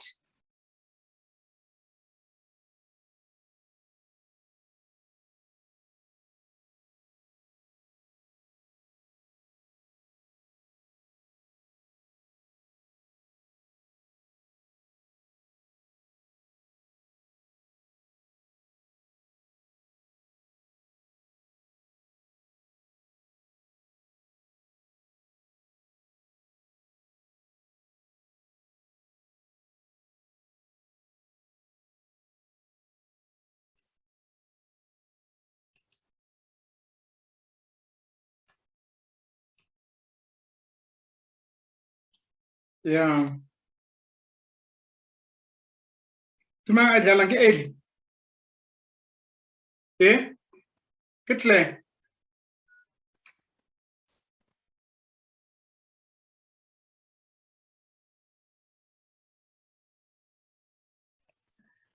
I'm not hearing the sound. Digital preparation and individualization. I'm hearing sound on my side. Can people just adjust? Now I am. Now I am. Yeah. Okay. But the functionality is able to support all subjects and areas of content in any language. All we need are partners. Here are some questions, clues, and explanations. So far, we have permission to use questions from past UCT mathematics competitions, South African Mathematics Foundation's Olympiad and challenge events, and the Living Maths competition. To expand into an additional area, we would require preparation material and assessment question sets in the form of PowerPoint slides with multiple choice questions, clues, and solutions. Learners and teachers can sign up in minutes, and their registration information is centrally stored, allowing for speeding competition sign-up. Learners can familiarize themselves with the platform and the types of questions that they will receive in competition by working through the preparation material available. MyTutor.chat has an algorithm that uses what we know of the learner to estimate the level and capacity, and we present questions that are rated to be at their level. If they get questions right, the questions get harder. Otherwise, they get easier until we meet them at their level. Learners may request clues if they get stuck or view detailed explanations so that they can always learn. We build engagement by awarding badges or reaching certain milestones. And we share inspirational messages of motivation and help learners to monitor their progress on their profile. And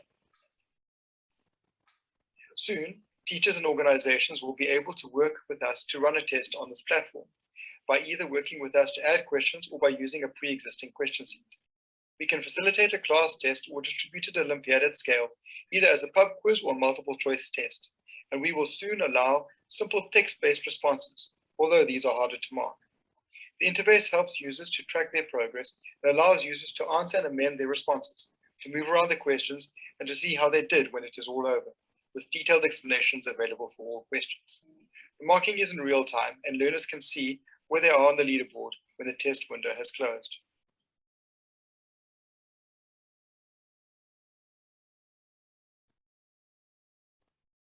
Learners can cheat in the online and offline worlds.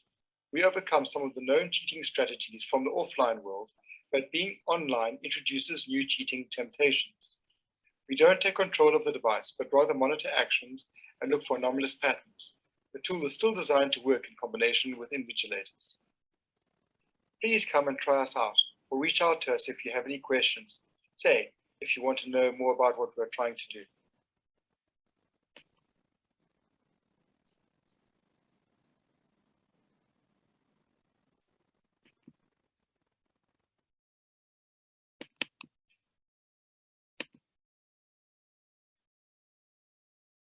Okay, so group, I hope you can hear me. This is particularly for the participants. I know you've got a lot of information that's come at you from the context side, as well as a lovely view of how the hybrid model could work and some of the detail around not only the book and how the T1, T2, and T3 levels work, as well as looking up formulas, and of course, just having a look at some of the technology now in that video. We are slightly behind time, but I'd like to give you an opportunity before we take a break. So if you can just give me 10 minutes, and then we'll take a tea, coffee, body break. You'll see on the screen at the moment, there is an HTTP link. I have put that in the chat column. So if you just open your chat column in front of you, you should be able to click on that link and it will take you to a question.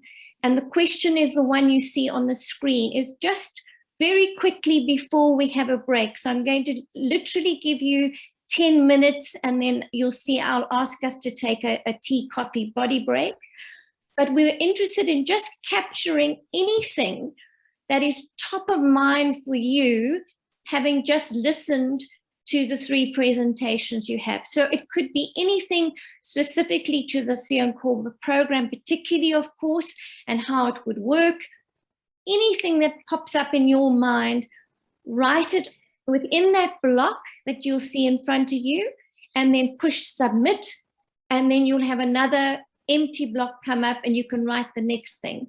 So anything that for you pops up, you might be sitting there saying, this is difficult, or you may be sitting there saying, great to see the technology, whatever's top of mind for you, having listened to those 3 presentations.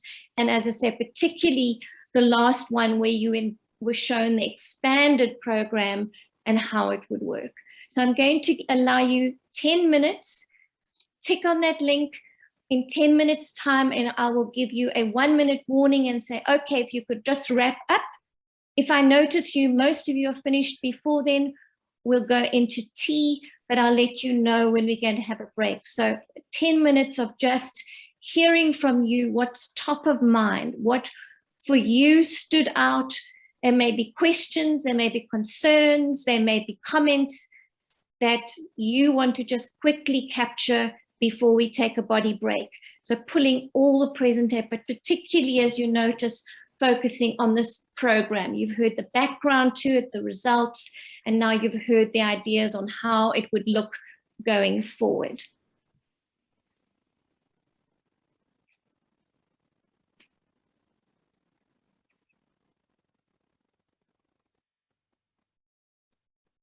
And those will all form part of what we will do as next steps. We realize we're putting a lot into these few minutes today.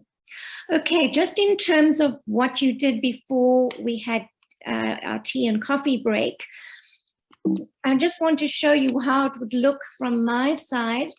So that's sort of how it all came through. I'm just giving you an example. So there are all your ideas. So nothing will be lost. What I've done in the break is just pull out a few of the key things just before we go into the next section, because this question was really to give us an opportunity to make sure that in the next part of the day that we've got left, we cover as much as we can. So the key themes that I was hearing were quite a few comments around the roles. So coaches and tutors, are those the same things? How do we get clarity on exactly what those roles are? Also, some comments on cards were suggesting that volunteers are used. So there was an area around that. I've just put some examples of that. Then there was also commenting on training. A number of the responses I got before tea were around saying we really are going to need intense training before throwing in the deep end, particularly maybe at the T2 level. So again, training was mentioned. I'm just pulling out some of the examples for you. A number of you also spoke about the delivery side of it, that really the test is going to come in the implementation, and the delivery itself is going to be the real test of the program and the concept as it's being presented so far. Then there was quite a lot that touched on the resources, comments on the book itself and how it's seen as an excellent resource. Also, some of you commented on the platform that you saw, the My Tutor one, and how that looks useful. Some of you mentioned that would be good to have assignments given to you at different levels. And also then things like this physical resources, which I've put in here and under facilities, where some of you mentioned things like access to internet connections, particularly for your learners, but also for the program itself. Then a number of you also highlighted the fact that COVID has had such an impact that a lot of teachers are trying to catch up, students are trying to catch up, there are learning losses. So those are some of the examples I pulled in there. The pressure that the COVID environment has really meant in terms of the impact it's had on schools and on learners and on teachers, and how they may be feeling at this stage in terms of taking on things. A number of you commented also on motivation, that perhaps teachers that you've dealt with or have communicated with or connected with have seemed reluctant to go in this direction. Some of you also called out the demotivation, and again, linking that to some of the COVID realities that I think everyone is feeling and will feel for some time. And just the general overload in terms of the curriculum and how that is managed and how this program supports that and runs alongside that. And then the last one I've just called facilities. Some of you highlighted things like managing to transport learners themselves to the different centers and how that happens, and that can be a stumbling block or a challenge, as well as internet connections themselves at those facilities. So this is a very high level snapshot of some of the key things that you've given us. We are now going to go into a sort of deeper dive, as it were, into the roles, just to have a look at those in a bit more detail and our understanding of those roles. And then we're going to go into the resources themselves and support. Because what we anticipated, of course, for this session is that having you guys online, it's really important for us to know how you're feeling in terms of the technology, how are you feeling in terms of the roles, what sort of facilities do you have available for you if you do come on board. So I'm going to take you into that particular one, which is the next question. And again, this is going to be handled in very much the same way as we did before T, is to ask you to answer those questions in terms of the key roles that for you, when you pull them apart. Now, if you're sitting where you are right now and you're saying, I would definitely not be involved in T1, but I would like to be involved in T2 or T3, then you can just look at the T2 and T3 questions. If you are sitting there saying, I would only be interested in the T1, then that's an opportunity for you. One of you made the comment that it's all going to need more unpacking, and you're absolutely right. So that's what we'd like to do in this question, is actually give you an opportunity to unpack those different areas. So this isn't a test of your understanding so much as to get a feel for how you're seeing those roles and responsibilities at those different levels. If you're not entirely clear on what level does what, that's also okay. You can just go to perhaps the T3 question or choose one of those and just answer them. So there'll be 3 different links. One will be looking at the T1 role and responsibility. The second link will be looking at if you are working at the T2 level, and then of course at the T3. So there actually are 3 separate questions. We don't have too much time for each of those, so I'm going to place them again in the chat column and then give you around about 10-15 minutes just to comment and put in your responses. And then we're going to look at those responses as a group, and Ellie and Patrick and Professor will respond to some of those roles and responsibilities where perhaps a little bit more clarity is needed and where we can give that today.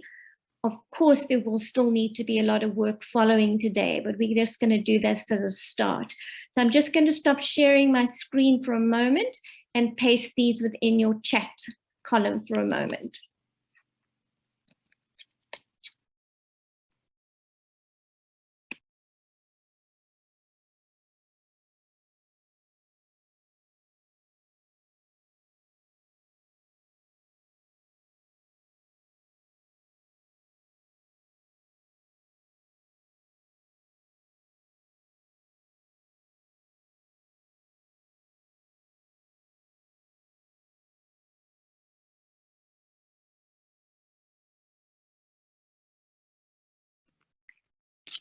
So you should see in the chat column, if you go to that now, you'll see 3 HTTP links again and a code if you need it.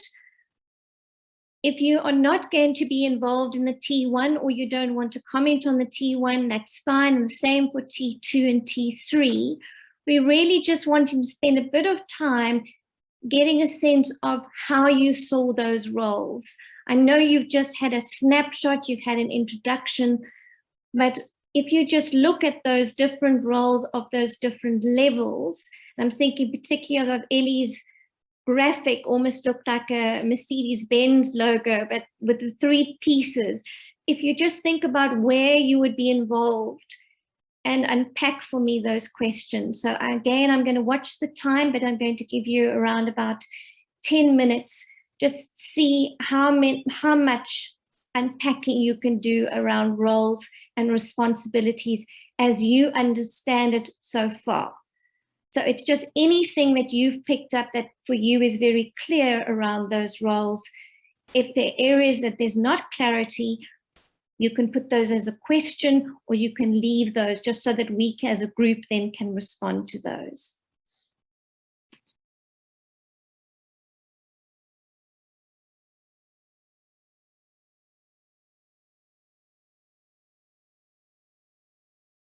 What I'm going to do is just take you through a little bit of the detail.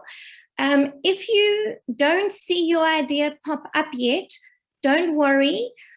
It will still be in the summary document. Things are, sometimes I find that it downloads a little bit slower, or otherwise it captures an idea, as in this case, only on one slide and then it goes on to the other one. But everything that you have written, I always give the freshest downloads, that I'll make sure that I don't miss anything. But these are just some of the things. And what I'd like to do is just take you through the slides quite quickly, with the idea particularly for Ellie and for Patrick and for Professor and anyone else on your team who wants to just clarify anything or respond to anything, or if there's anything that needs a little bit more information, then just to do that. So I'm just going to page through and allow you first of all to see the full picture, and then we'll just give you an opportunity to respond. So as a group, if you'd just like to have a look at the sorts of things that I've had so far. So I've got 2 slides for T1 at the moment, but as I say, there will be more downloaded as we go. So I'm just going to take you through them, allow you just to read them as you see them. And then, as I say, Ellie and Patrick particularly, and Professor and the rest of the project team, this is going to be an opportunity for you just to respond if there's anything that you pick up in these that is either a query or something that needs a little bit more detail, or something you feel you need a response to.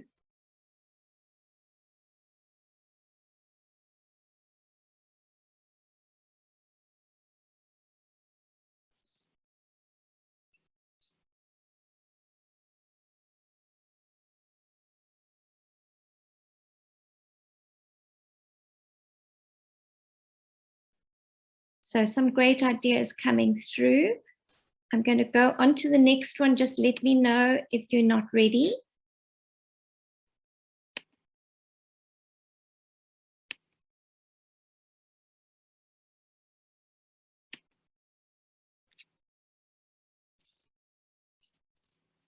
So here's the first of the T2 comments.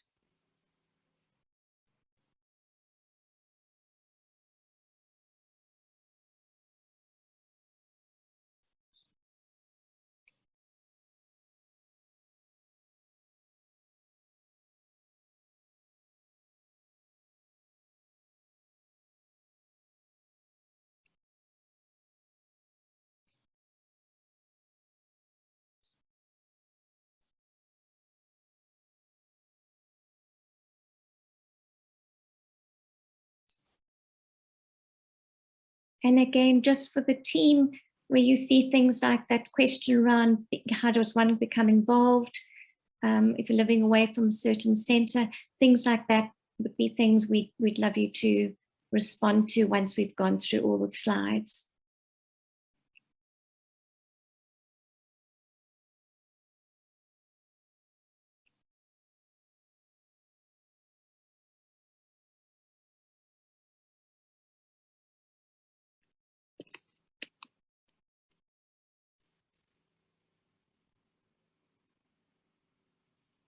So this is the second one of the T2s that I've got so far. And again, please remember others will download as we go, but this is just to give us an opportunity for response before we go into the next section on resources.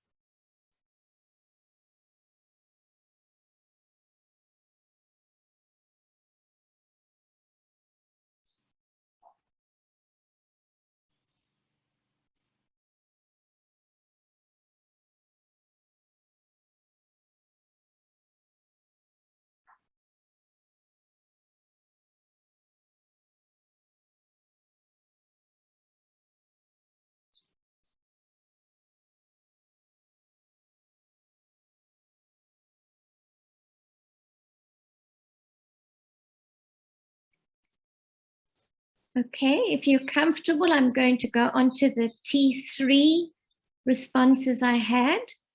And again, just to ask the team particularly to look at any questions that can be answered in this particular session before we carry on, or just anything you'd like to comment on to the group before we move on. And for the group as a whole, again, just to remind you that as we speak, there will still be ideas being downloaded. So here's T3, and I think I've got 2 of these.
Okay, and I think this is my last one. Hang on a second, I missed one. Just double check. Okay, yes, and that's my last one.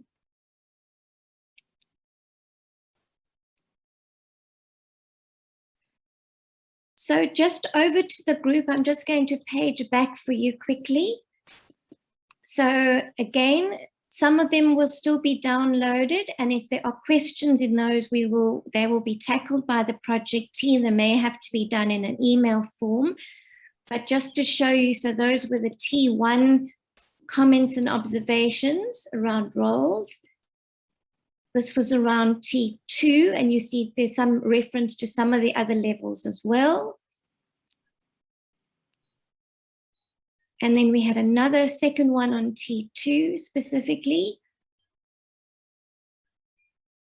And then I've got one last one, which was around T3. So Ellie, if I could just ask you and Patrick and Professor, are there any things here that you'd like to just respond to that could be answered at this juncture before we move into resources and support? So just anything that you want to say or respond to, even if it's a case of what would be covered in the next step. Yeah, I think I want to start just to clarify the roles and the differences between the T1, T2 and 3 again. Thank you. And then I will ask Patrick maybe just to talk about the centres again, and whether it's universities or where else we plan to establish centres. Super. Shall I take off my stop share so that you can show that visual again? Would that help, or does it matter? I think it's fine. I will just try to give a few examples as we go along. So to summarize the difference between the 3 levels, it really boils down to the level of expertise. T1 are what we refer to our Olympiad experts. And they will be appointed by the Mathematics Foundation, and there will not be a lot. There will maybe be 10 to 12 of those people. It's people like Professor Pillay or other lecturers at university level. So it's T1 is really at the highest level. T2, those are either mathematics teachers or lecturers at university level who will then give classes at the centers, the face-to-face teaching. Now, during the live webinars, as an example, Prof. Pillay will work in an hour's time through 18 problems. So there's not a lot of time to spend a lot of time on each problem. And at T2 level, the coaches will realize I need to spend a bit more time discussing the theory or a specific problem. Or learners can come to the center, being given a problem to solve or assignment to solve, and then they can pick up there's some misconception. I need to spend some time just to explain these misconceptions. It can be people, based on the comments, yes, people who we used in the past, who are well equipped to teaching this type of mathematical problems. But since we're also starting with new centers, it will be people who don't have necessarily a background in teaching this type of problems. And therefore, we will provide training. But at the least, it needs to be an experienced mathematics teacher with a background, a good background and qualification in mathematics or mathematics education. Now, T3 is the lowest level. And those are what we call the assistants. It can be students, it can be student teachers, it can be volunteers working at the science centers. And what I will do firstly is to provide ongoing support. And this is what we've been doing in one of our other programs.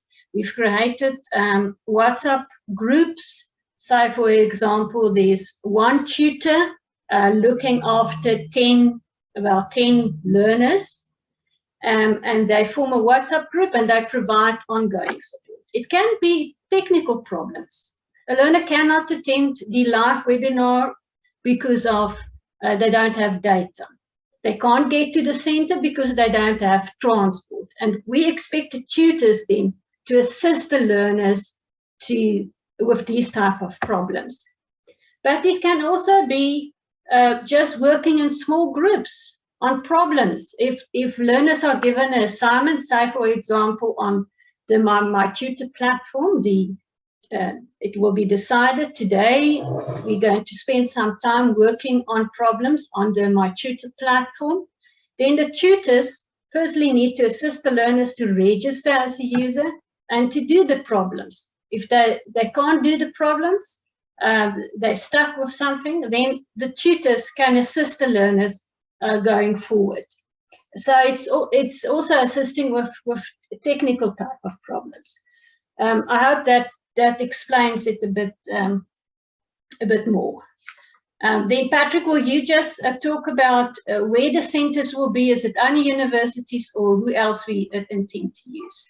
Yeah, the envisaged centers will be universities. Probably the existing centers will be revived, also new universities, but also we are working to partner with science centers so that we are able to can reach as many areas as possible.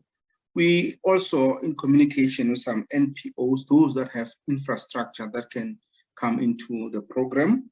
Some schools will be considered also, schools that have infrastructure, have teachers who are able to can run the program will be considered. So it's not just a one size fit all. We'll go and look at where the venue is, what other resources they do have, what kind of learners are able to can access that center. So it's going to be a bit of an investigation in terms of that. But as we said, that we will need your partners into that so that we know exactly where and how is the center and what resources do you have. Thank you. Thank you so much, Patrick and Ellie. Just to the rest of the group, again, I know there are going to be more questions, so what we're hoping to do is catch them in the next couple of buckets as they were. So I'd like us to, if we can, we're going to go straight into looking at potential resources that you may need and support and or training. We've already touched on some of those things, but I think if we can brainstorm those next, and then we'll see how we're doing time-wise, whether we do need to take that 10-minute break or whether we can keep going just to keep on track. So I'm just going to share with you your next question. I've put it in the chat column. You should again have another link, another Mentimeter one. I'll just show you what it is so that you're comfortable with what we're asking. So the question really is to say to you that as you're sitting there now, when you consider your role, so this would be, you might be sitting there saying, I definitely want to be involved at a number of levels, or I'm going to only be able to be involved at T3 or T2. But if you imagine that role, when you think about the particular model as it's been presented now, and again, in line with some of the questions you've already given and what Ellie and Patrick's responses have been, we just want to know from you again, what comes up for you as immediate thoughts around what training, what support, what resources would you need to best carry out your role and overcome any current or anticipated challenges. So it's a broad question, but it's for you to try and think of your own area. I have said that if you are at a particular center already, or you know that's where you would be or would want to be, or a particular province, then please won't you just put that on your response as well. So just put the name of the province or the center before you go into your comment. Otherwise, what we're wanting to do is catch within this bucket any examples from you of training, support, and resources that you feel, unless you've got those in place, it will be very difficult to deliver on the model as it's been presented to you today. So again, please, if you would look in your chat column, tap on that link, and then as many ideas as you can. It's just one question this time, but it will cover anything that you feel you need training on, support on, or resources on. And then we're actually going to do a little bit of a deeper look at specifically around some of the things that you will need around those different areas. And we'll ask you questions for those. So this is just an initial one for you to say, when you think about your role and where you'd like to be involved, what comes to mind for you in terms of training, support, and resource needs?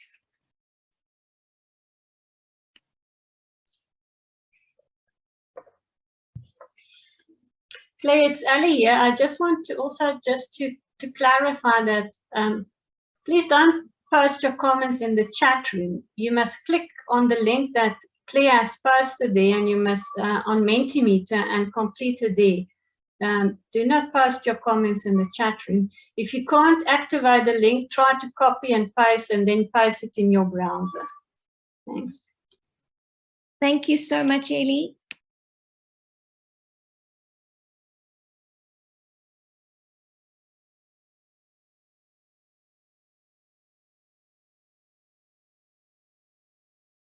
So just have a look at training, support, and resources are needed that have been called out. So you can see some of the things around talking about face-to-face learners, the transport one. We are going to also talk facilities in a moment, but transport there again, teaching materials, how those are going to be provided. So just have a look. Also mention, excuse me, about language, need for Xhosa speaking for help with tutoring. And then there's mention of telephone costs and stationery and items like that. Again, I'm just going to take you through what I've got.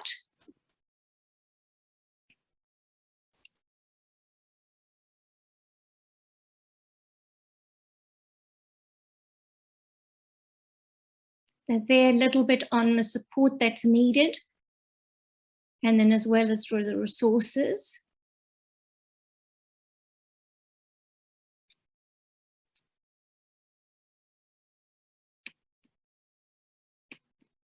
Oops, hang on a second.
I'll just give you a moment or two, and then I'll see. I think I might have one other slide.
Okay, so just before we take a body break for 5 minutes, is there anything that anyone wants to comment on again in terms of the team?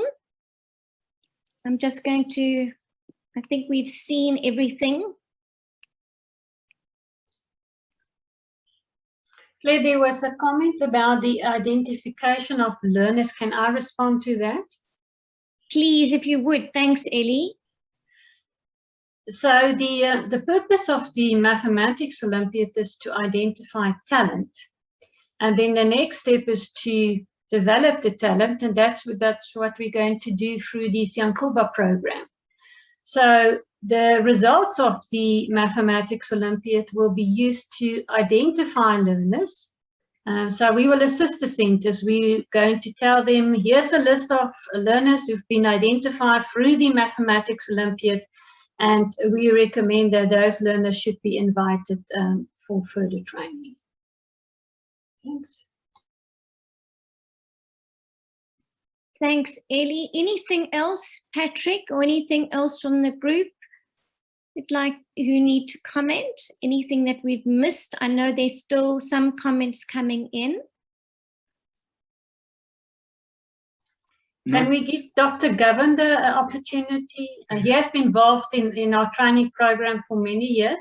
Dr. Govan, would you like to respond on the way going forward?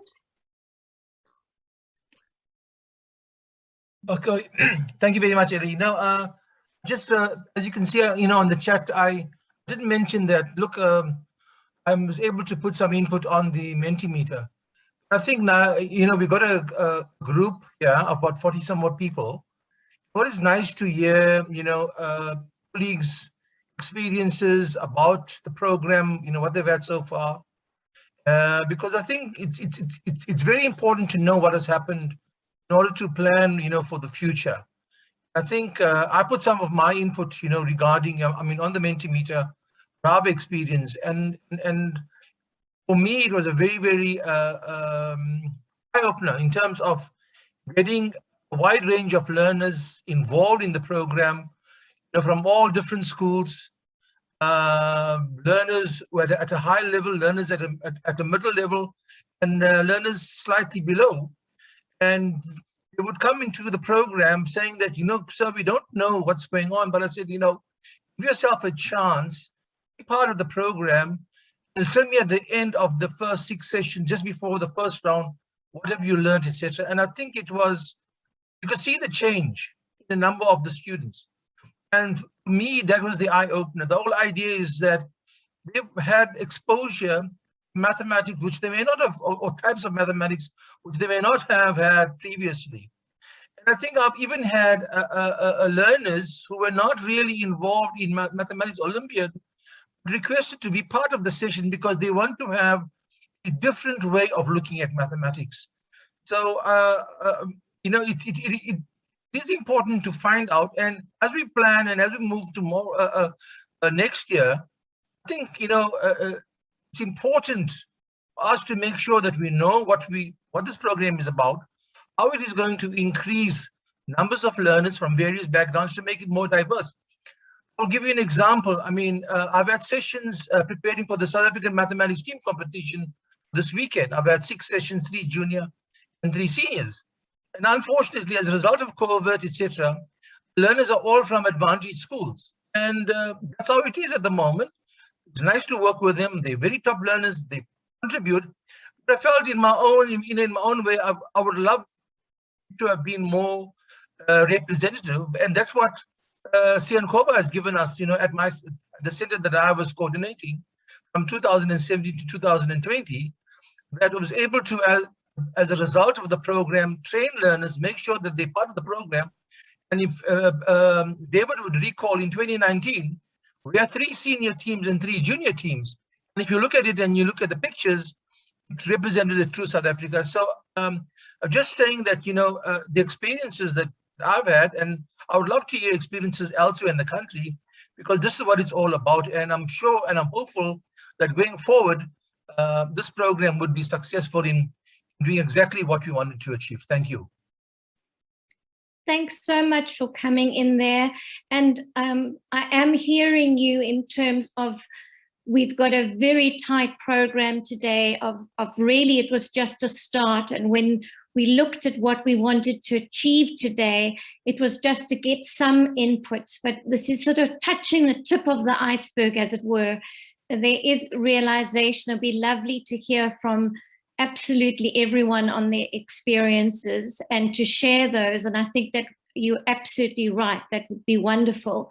we just had to almost sort of curtail how we were going to do that today to make sure that we rather get lots of inputs, even though we perhaps don't get to hear everyone's voice spoken, as it were. So thanks for adding that voice. For the group, I'm conscious again. Can I say something? Yes, sure. Yeah, thanks, Claire. Well, I've had a fair amount of experience from 2011 with the Siyanqoba initiative. One of the big concerns I have is that the coaches who are present here, as well as tutors or prospective coaches, prospective tutors, a very important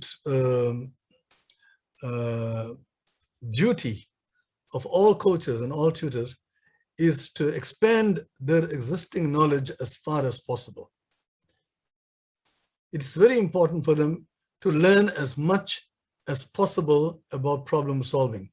Now, I've seen a lot of questions here about training. Training cannot be effective. I've given training courses around the country, quite a few of them. You get 10 or 12 people or 20 people, and you sit for 2 days.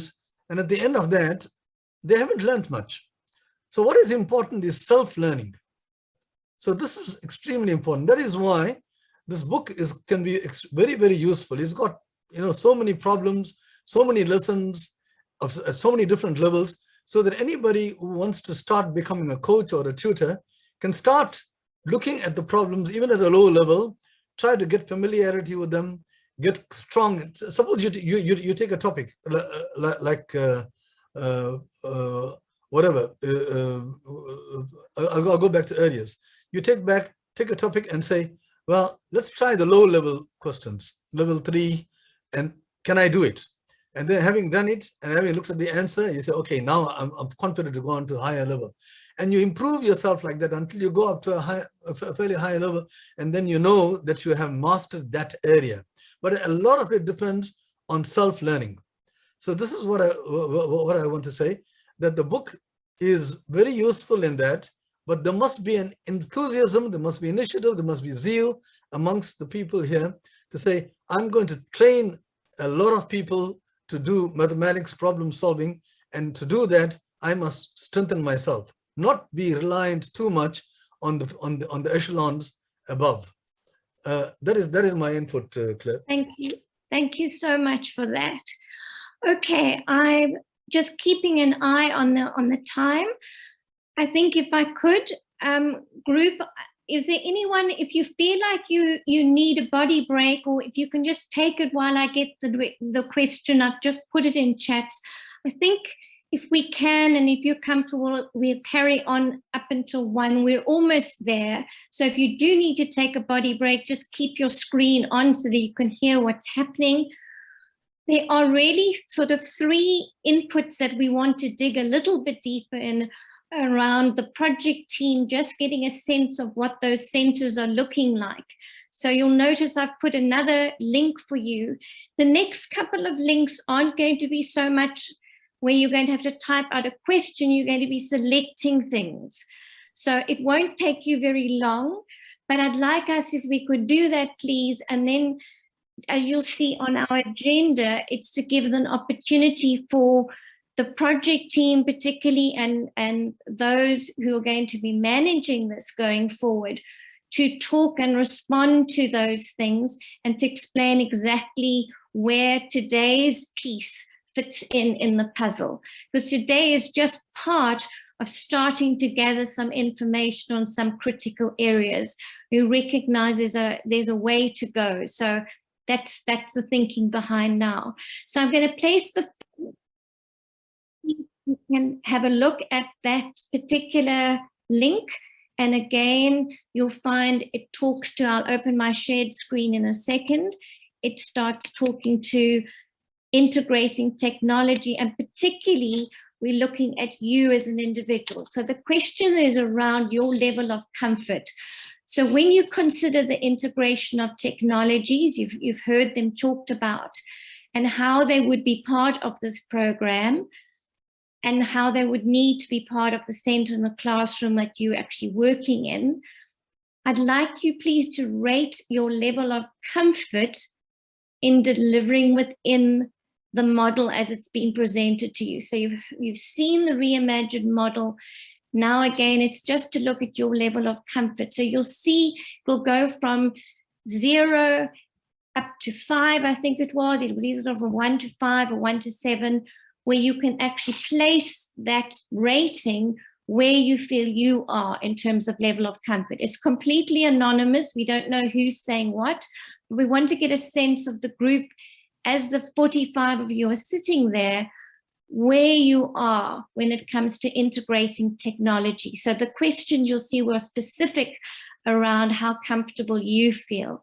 So if you could just do that rating for me, that would be great. And then I'm going to take you into the next 2 questions, and then we'll allow the team to respond to those results and let you see those results too.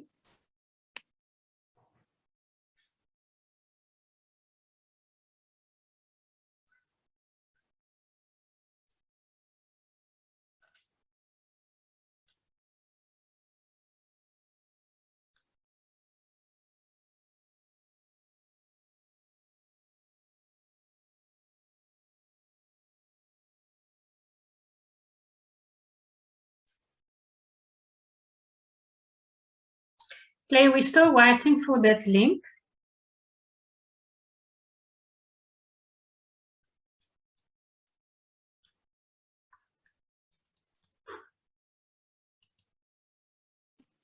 Hang on a moment, Ilya, I can see what's gone wrong. I've posted it in response to one of the direct ones. Let me just get it into the everyone's box.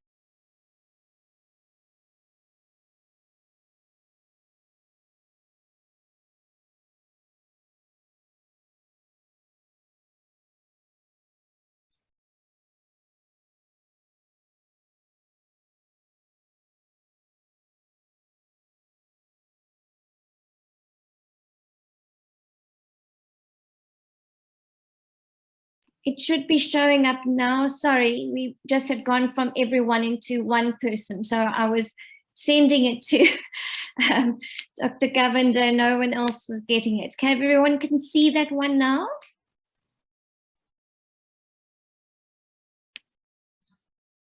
Yes, it's working now. Thanks. Thanks, Ellie.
just to check on the group.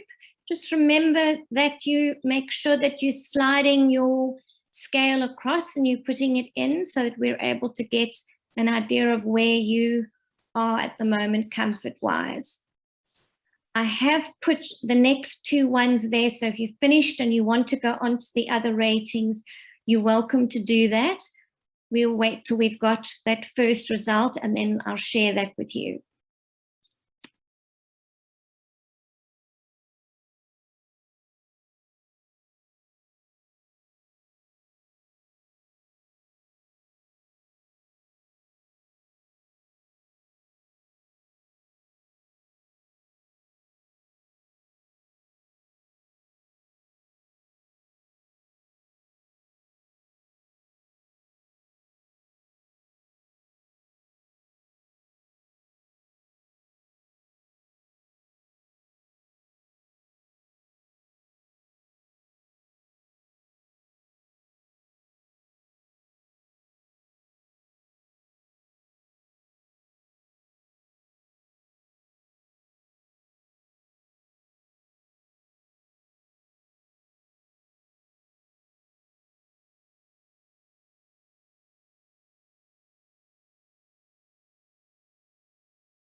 Could I just check in with the group? Is there anyone still busy with looking at their own comfort with technology, that particular question?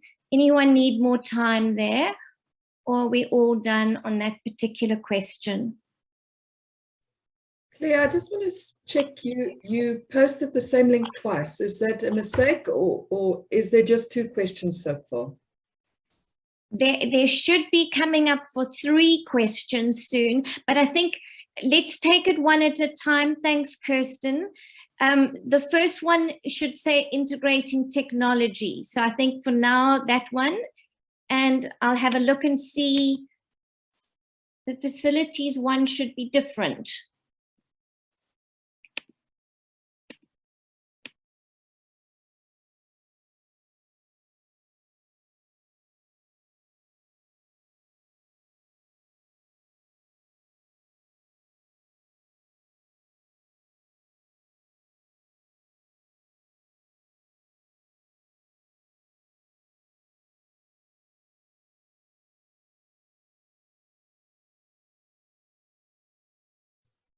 Yeah, you've posted the same question a third time now, I think. So Is that one opening? Sorry, Kirsten, is that opening as facilities?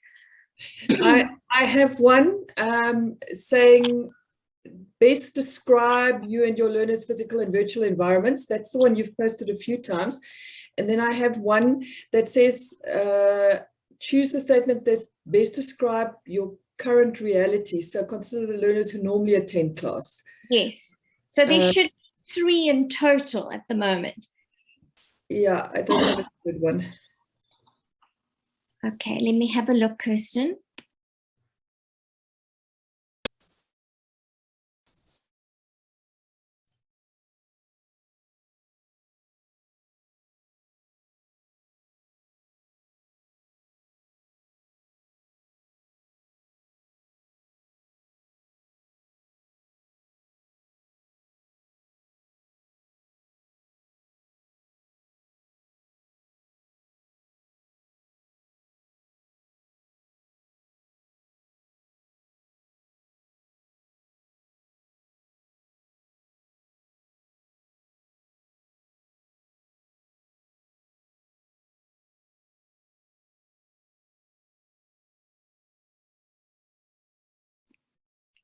I'm just going to check that the first one that people didn't miss. You didn't get that link. You've now posted the second, or at least a question on whether they have emails, etc., a second time. But we're still missing a question.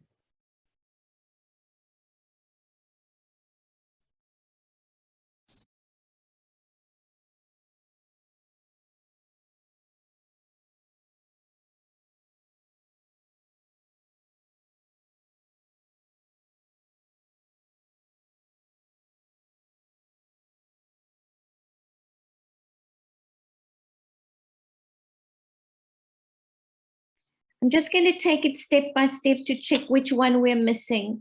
So this particular one should be around technology for everyone and their level of comfort, the one that I've just posted.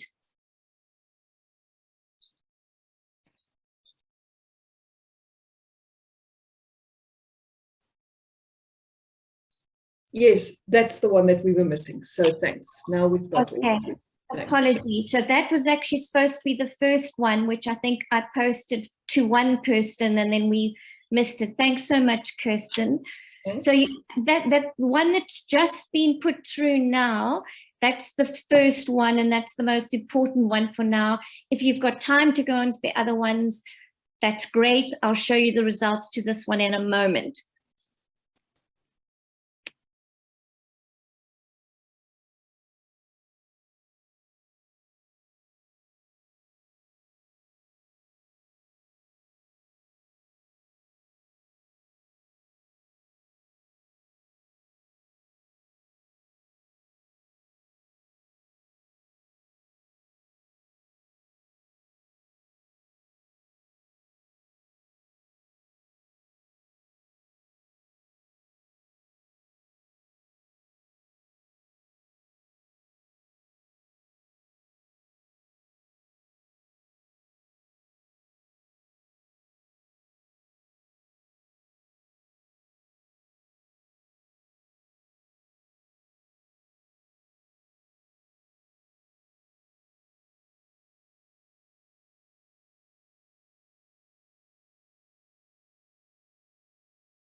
Okay, if I could just check with the group, please, so that I haven't confused you more than I have by that one link.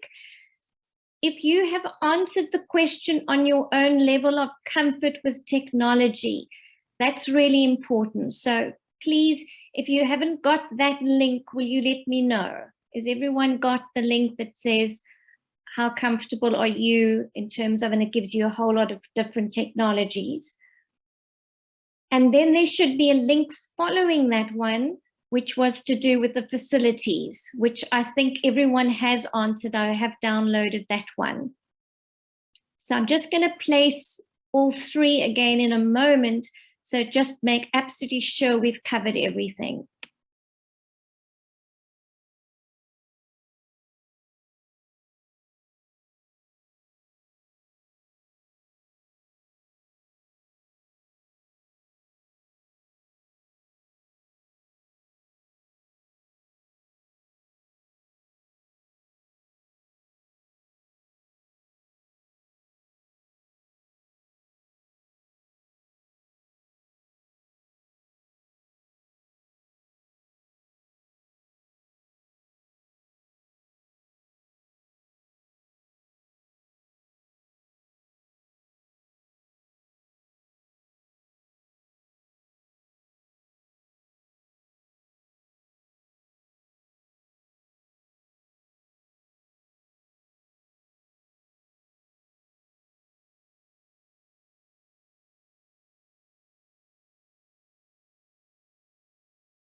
Can I just check in with everyone?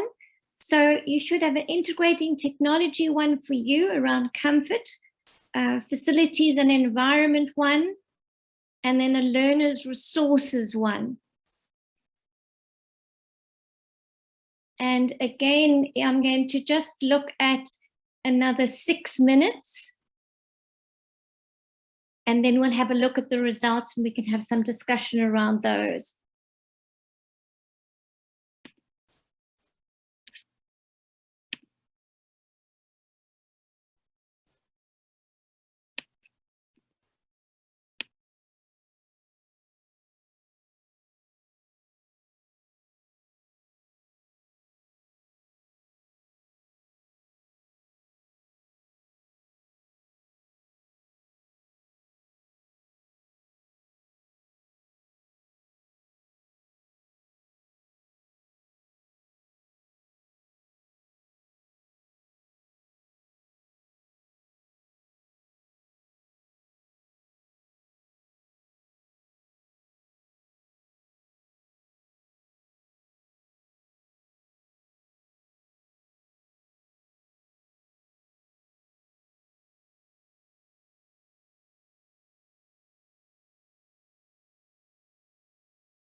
Okay, team, I'm going to place one last one just so that I think it will make it easier for everyone to just have written everything they need, and then we can pass over to the group and let you see the results and discuss it without breaking it with another Mentimeter question. So I'm going to give you your last Mentimeter, and then we'll have a look at the actual results themselves.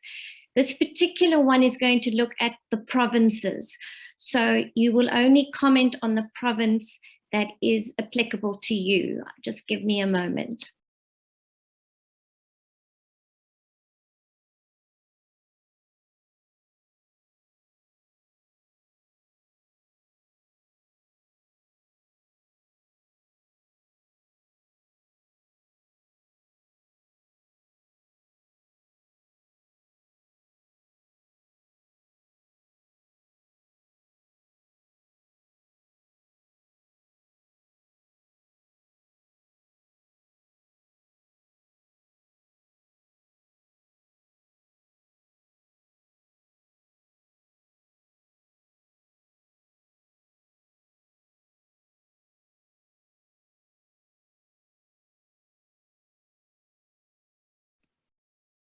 Okay, they should be showing up in your chat columns as the last two. So you will have, in total, you would have had 5 different questions that or ratings, but you only need to do one of the last 2, depending on where you are geographically. So just double check, have you done integrating technology for yourself, comfort, your own facilities and environment, what you think your learners have, and then the last one being if you had to look at the province as a whole.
So thank you. I can see you guys are busy on the last one and putting on those ratings. I'm just waiting for those. I've got about 10 responses already, just till I've got up to my numbers, and then I will pull them across. So we'll just give it another 3 or 4 minutes.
Okay, so again, if you're busy putting in the last scores, that's absolutely fine. I would ask you, please, before you go offline or leave the meeting, that you've made sure that you have put your ideas and your thoughts as well as your ratings in. I can obviously see numbers-wise, but I think some of you have had problems being able to put in your scores, possibly. But please make sure that you've done that. So this is the first one. I'm just going to show you the results after I have them now. I will keep downloading and updating, but with a view to what we had on our program as the 12:45 slot, which was ready to have final feedback and clarification from the project team, as well as an opportunity to just say, well, this is what we did today, but this is where it fits into what happens next. Where do we go from here? We were conscious that we couldn't take more than half a day of your time. So we've tried to get as much of a feel for each of your areas in the short space of time. So I'm just going to show you what I've got. And then, as I say, if I could ask Ellie or Patrick or Professor Puvlam or any of the group who feel they just want to comment on the results, and that will be the taking up until our 1 o'clock stop. So this is what I got as a result around level of comfort. The average one, you can see the score pulled out there. So generally a good picture in terms of those that had answered this level of comfort. The only thing would be to bear in mind those that perhaps haven't answered it. Has it been because of technology or struggling with some of those links? We would need to just check that. But in terms of the team that we have that has answered, we've got fairly high scores. Certainly the average being 4.4, as you see. Anyone want to make a comment or an observation? Anything you want to say before I show you your next slide?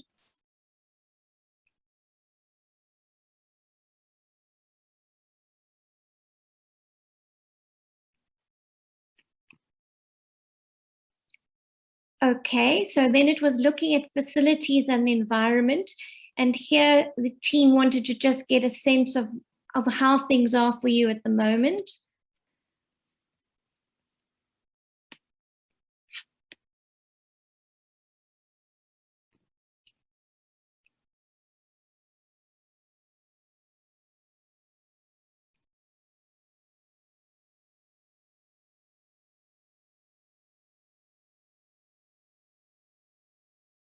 So again, you can see where mostly we're finding. Yes. Can you make the writing a little bit bigger at the bottom? Because I can't on my side. I think you can zoom on yours though. Sorry, Professor, I know, but I can read them out to you. But they are super tiny because they were quite detailed. So I'm going to go from the left. That was 7 of the group was saying we've got one computer with an internet connection at our center. Then we've got 8 talking about several computers and laptops and tablets, and 8 saying no devices for learners. So those were those first 3 blocks. And then the yellow one that I've got talks about learners having their mobile phones, and you can see that's quite a low score there. The classroom one, which is the greeny one, which was whether we've got a room available for use as a classroom. So just a room available, yes, looks good. The whiteboard, blackboard being available, that was the next one, that's the purpley one. And then the brown one was a way to connect and watch live webinars on the screen projected. So out of the group that answered, and again, if you look in the bottom right-hand corner, I haven't got input from absolutely everyone who's participating, but I don't know whether there may be a group, maybe more than one person sitting together, or perhaps giving a rating, just for their center. So that was a look at webinars, connection, and the last one around was internet connectivity. So it looks like those areas are slightly higher than the access to actual laptops or computers or devices for the learners themselves. So more general, broader things like the blackboards and the room and the connectivity. Anyone else want to share anything on that, or you're comfortable for me to go on to the next one? Again, please, if you haven't put in your score, do that, because I will make sure that I have the most up-to-date one in the report. I think it's really important for the team to have a clearest picture that they can. And I go on to the other one then. Looks like we're okay. So this was to do with your learners' resources. So again, that seems to tie in, if I look at the middle block here, it seems to tie in very much with the previous slide around individuals having their own computers, tablets, access to things that are their own. There does seem to be a number on the far left that we're saying do have access to email. So this was around being able to communicate with your learners that way. And then high percentage around using their own mobile phones. And then of course the yellow one is around watching the live webinars at the center, and the internet connection one again.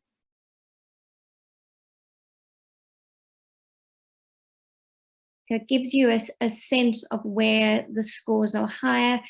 There I've got a slightly larger group of people who gave me inputs as well. Any comments or observations before I show you your last one, and then I'll hand over to the team? You okay?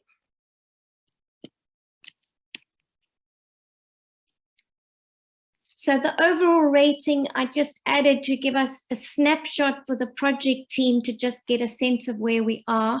I don't think everyone's given their inputs yet, because I've got quite a low rating on the bottom right, and I've just updated it. So I will keep updating, but that's where we were when we looked at the Cape area, the Eastern, the Northern, and the Western, around both the physical and the virtual environments. One, the Eastern Cape looking towards the middle, but the others looking low. And then when I went on to the next one, the scores were also quite low in terms of what is available at that particular center.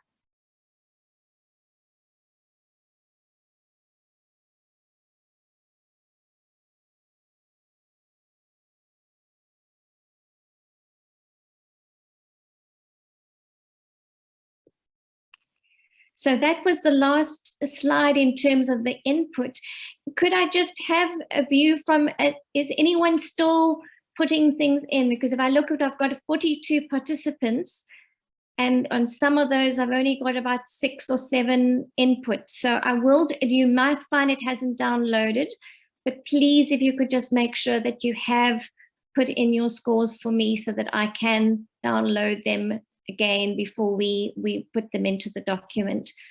So I've pushed you quite hard time-wise, group. I'm sorry about that. But Ellie and Patrick and Professor, any of the other members, Kirsten, anyone else want to just comment anything that you picked up on that you want to just comment on before we close today? And then if you could also just give the group who've joined us an idea of what will be the next steps, where we go from here, what's going to happen with the information, and some of the managing of some of the challenges that the group have highlighted for us.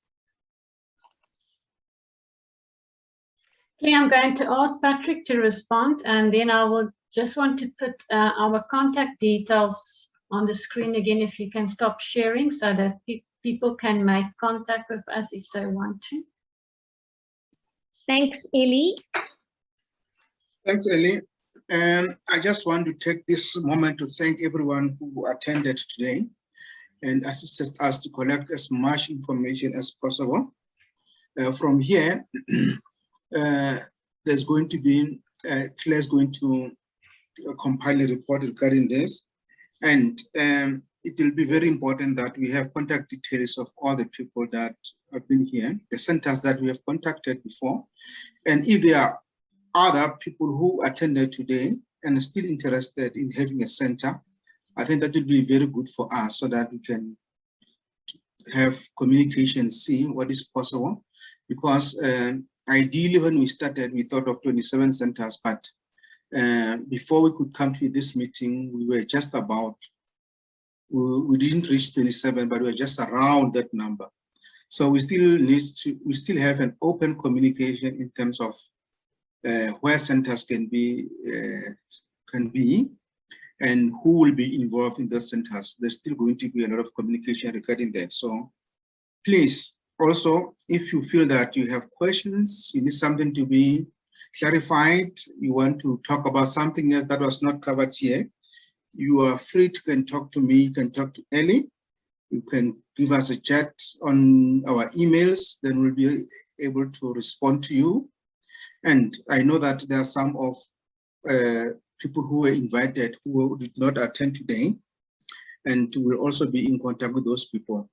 The other thing is that probably there'll be a recorded video of this meeting, and if anyone else would like to have it, you can share it with that person so that you can see and understand what has taken place here. I don't know if I've missed anything else. No, thank you, Patrick. I mean, there's some people responding that they're not near a center. Please make contact with us if you want to start a center in your region, and we can have a conversation around that. Yeah. Claire? Hello, Claire, can I just come in? Please go ahead. Thank you. Yeah, I've put my email address on the chat column. I didn't know where else I can put it. I just want to tell everybody that if there are any issues you have with mathematics or problems or whatever, feel free to send it to me via email, and I promise that I will try to attend to it as soon as possible. Especially right throughout the program, you will have, sometimes you may have some questions. Feel free to contact me at any time. I'll be happy to respond to it.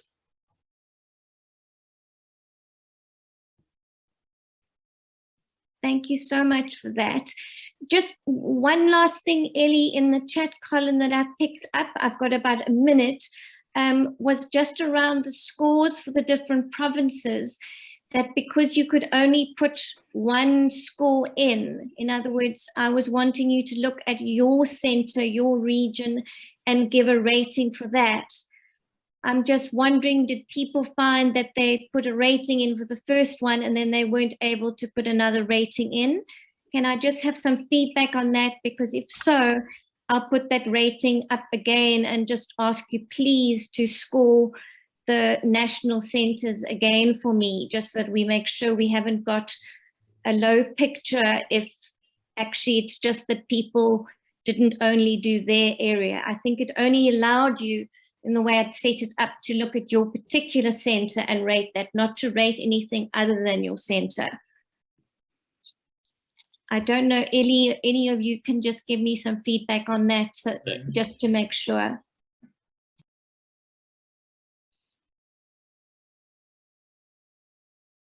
I'm not sure whether there's a confusion in terms of are you rating your province or are you rating your specific center? And if there's only one person in Gauteng, for example, how does the Mentimeter work? If I'm in a Gauteng and I've given a score of 2, is that what the 2 will reflect? Yes, so it doesn't matter as long as I just think that it limited, in other words, you couldn't rate all of the provinces. You needed to rate your province and nothing else. And if you'd already rated the first province, but you hadn't got onto your province, you were going to be stopped from putting in another answer. So I'm just picking up on something that was sent by the chats there saying the scores are very low, but they felt that was because they've only rated their section. So I just wanted to double check that we're okay. Or if you feel, and again, you'll have a better idea of whether you feel that those were a realistic view of the provinces as they sit at the moment. Claire, Ellie asked something else, and I have the same question. So did you want us there to rate where the province is physically and vertically? I mean, in terms of facilities, I think you mean, or the center? That was not clear to me in the question. Okay, I think you would just rate where you were, because I knew some people would be in an area but maybe not at a center. They might have a sense of what the facilities are like, but they're not actually there yet. In some of the areas, there was only one center. So because we had so many centers, I couldn't give you each center to rate. I had to give you a province to rate. But you would be keeping your own center in mind when you rate within the Eastern Cape, and it would just be able to take whatever those inputs were and give me an average score. Okay, I understand. Thanks. Or if you're not part of a center, then rate your own personal environment. If you're a teacher at a school, then rate the school environment. Yeah, that would also be okay. It really was, it was a last one that we decided from my side just to put in, so perhaps we could get a bit of a snapshot as a whole of the work that's going to be required to get. So some of those centers will obviously have a lot more facilities than others, and that detail we'd have to get into and unpack. But we wanted to get a snapshot of how we're doing across the different provinces as a whole. So that was my thinking. If you add a center, then you would keep that center in mind when you rate it. Same as Ellie said, if you're at a school at that time, and you can give an idea of what your facilities are like, the same thing. But you do it just against that particular province rather than against a center, because you only had those nine options, as it were. So it would be a rating for one of those 9. I just want to make sure that everyone's been able to think of their own area and give a rating. And if you haven't, please won't you do that before you go offline? Claire, can I just respond to Dr. Governor's comment on the chat box? He requested me just to talk about the existence of centers that existed before and the people who were there. I would just want to say that the centers that were active before are a very good start for us, because there we have invested a lot in terms of manpower, in terms of facilities, in terms of training. So they are a very good start. We would love to continue with those centers. We would love to have those coaches, the regional organizers, because they are the ones who knows exactly what we need, and we need to, like we say, it's an expanded program to add on top of that with other activities that we see or discuss today. So in short, I want to say that the centers that exist want to add on those centers, and we need to keep the manpower that we had. Thank you. Thanks so much, Patrick. Anything else from the team before we wrap up? Oh, please, there's a hand up. Please go ahead. Sorry about that. I just wanted to, this is Dr. Govender here. I just wanted to find out, I mean, this is the flagship program of the Department of Science and Innovation and for South African Maths Foundation. What would be nice as part of the whole thing would be learners who are part of the program from 2011 to 2020, basically what the program meant to them and where they are now. Because I think ultimately, while we're talking about delivery modes and doing all of this maths and what have you, I think we're also working with people.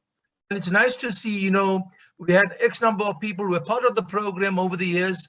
what the program meant to them, what do they achieve from being part of the program, you know, and I think that would also give another dimension why this program is so important. Thank you. Fantastic, thanks. So almost like a sort of a focus group of just getting that piece of the puzzle as well. I think, Dr. Governor, I agree with you. There's a lot of pieces we still need to pull together. Today was part of that, but that's really helpful just to highlight. And I'd encourage anyone who's taken part in the session to please send through those mails to just where there are different things you feel you could contribute or you feel the team also needs to consider. They had a very tight brief, the team, because they didn't have much time given today to be able to cover a lot of information, but please, if you can support going forward by highlighting where those gaps are, because this isn't a full strategy session at all. It's just a piece of the strategy building that they will be doing. Ilya, I don't know, or Kirsten, whether you mind having a last word, then I know we're 6 minutes, so if you want to just close off, that would be great.